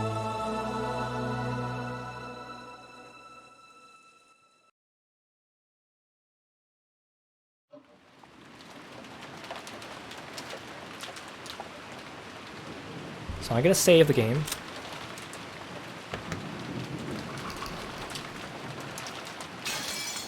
So as you can see, from the tips page, some of the characters have been read out, and Kinzo himself is grayed out because we don't know where he is. So we finally reached the first section of murders in episode 1, and you can see they didn't hold back. It was a lot, and the music is really kicking up. We're hearing some of the more intense music tracks in the game. I generally find this game has amazing music, but most of the music you hear for all like the boring sessions, I'll say, like the sections where everyone's just talking and having fun, that music is a bit repetitive and not as amazing, which is kind of all we've been hearing up till now. But then now we're hit with all the intense stuff happening at once. And even though I've read this visual novel before, going into the garden shed like that and hearing the intense music picking up and like trying to keep my voice appropriate to the emotions of the characters, I could feel myself getting like warm and a little bit heated just going through that. It's kind of amazing. I was actually really surprised with myself. Anyways, I hope you guys are enjoying Umineko. We're going to continue doing this visual novel every Saturday. Maybe once in a while I'll do a non-Saturday stream depending on how things come up. Keep your eyes on Twitter. If you're interested, this VOD will still be up on Twitch for a while. The VOD from last week is also up if you want to go back and revisit it if you missed it. I will be putting these up on YouTube, but I might wait until I've done all of episode 1 before posting on YouTube, just not to break them all up, especially since we're playing other games on YouTube as well. But again, thank you so much for coming by. I really appreciate all of you. Thank you so much for all the raids, all the follows, all the gift subs. You guys are amazing, and it's always fun to share a visual novel and a story with you as well. I always enjoy that. Let me know what you think. If you have any theories, if you have any ideas, if you have any emotions, leave them in the comments below. And otherwise, I'll see you next time. Let's have a quick look at Twitch and see if anyone's still streaming at this moment, so we can raid them. And it looks like no one I know is actually streaming at this hour, so I will leave you off there. But thank you again. Look forward to the next stream, and bye-bye. Have a good night.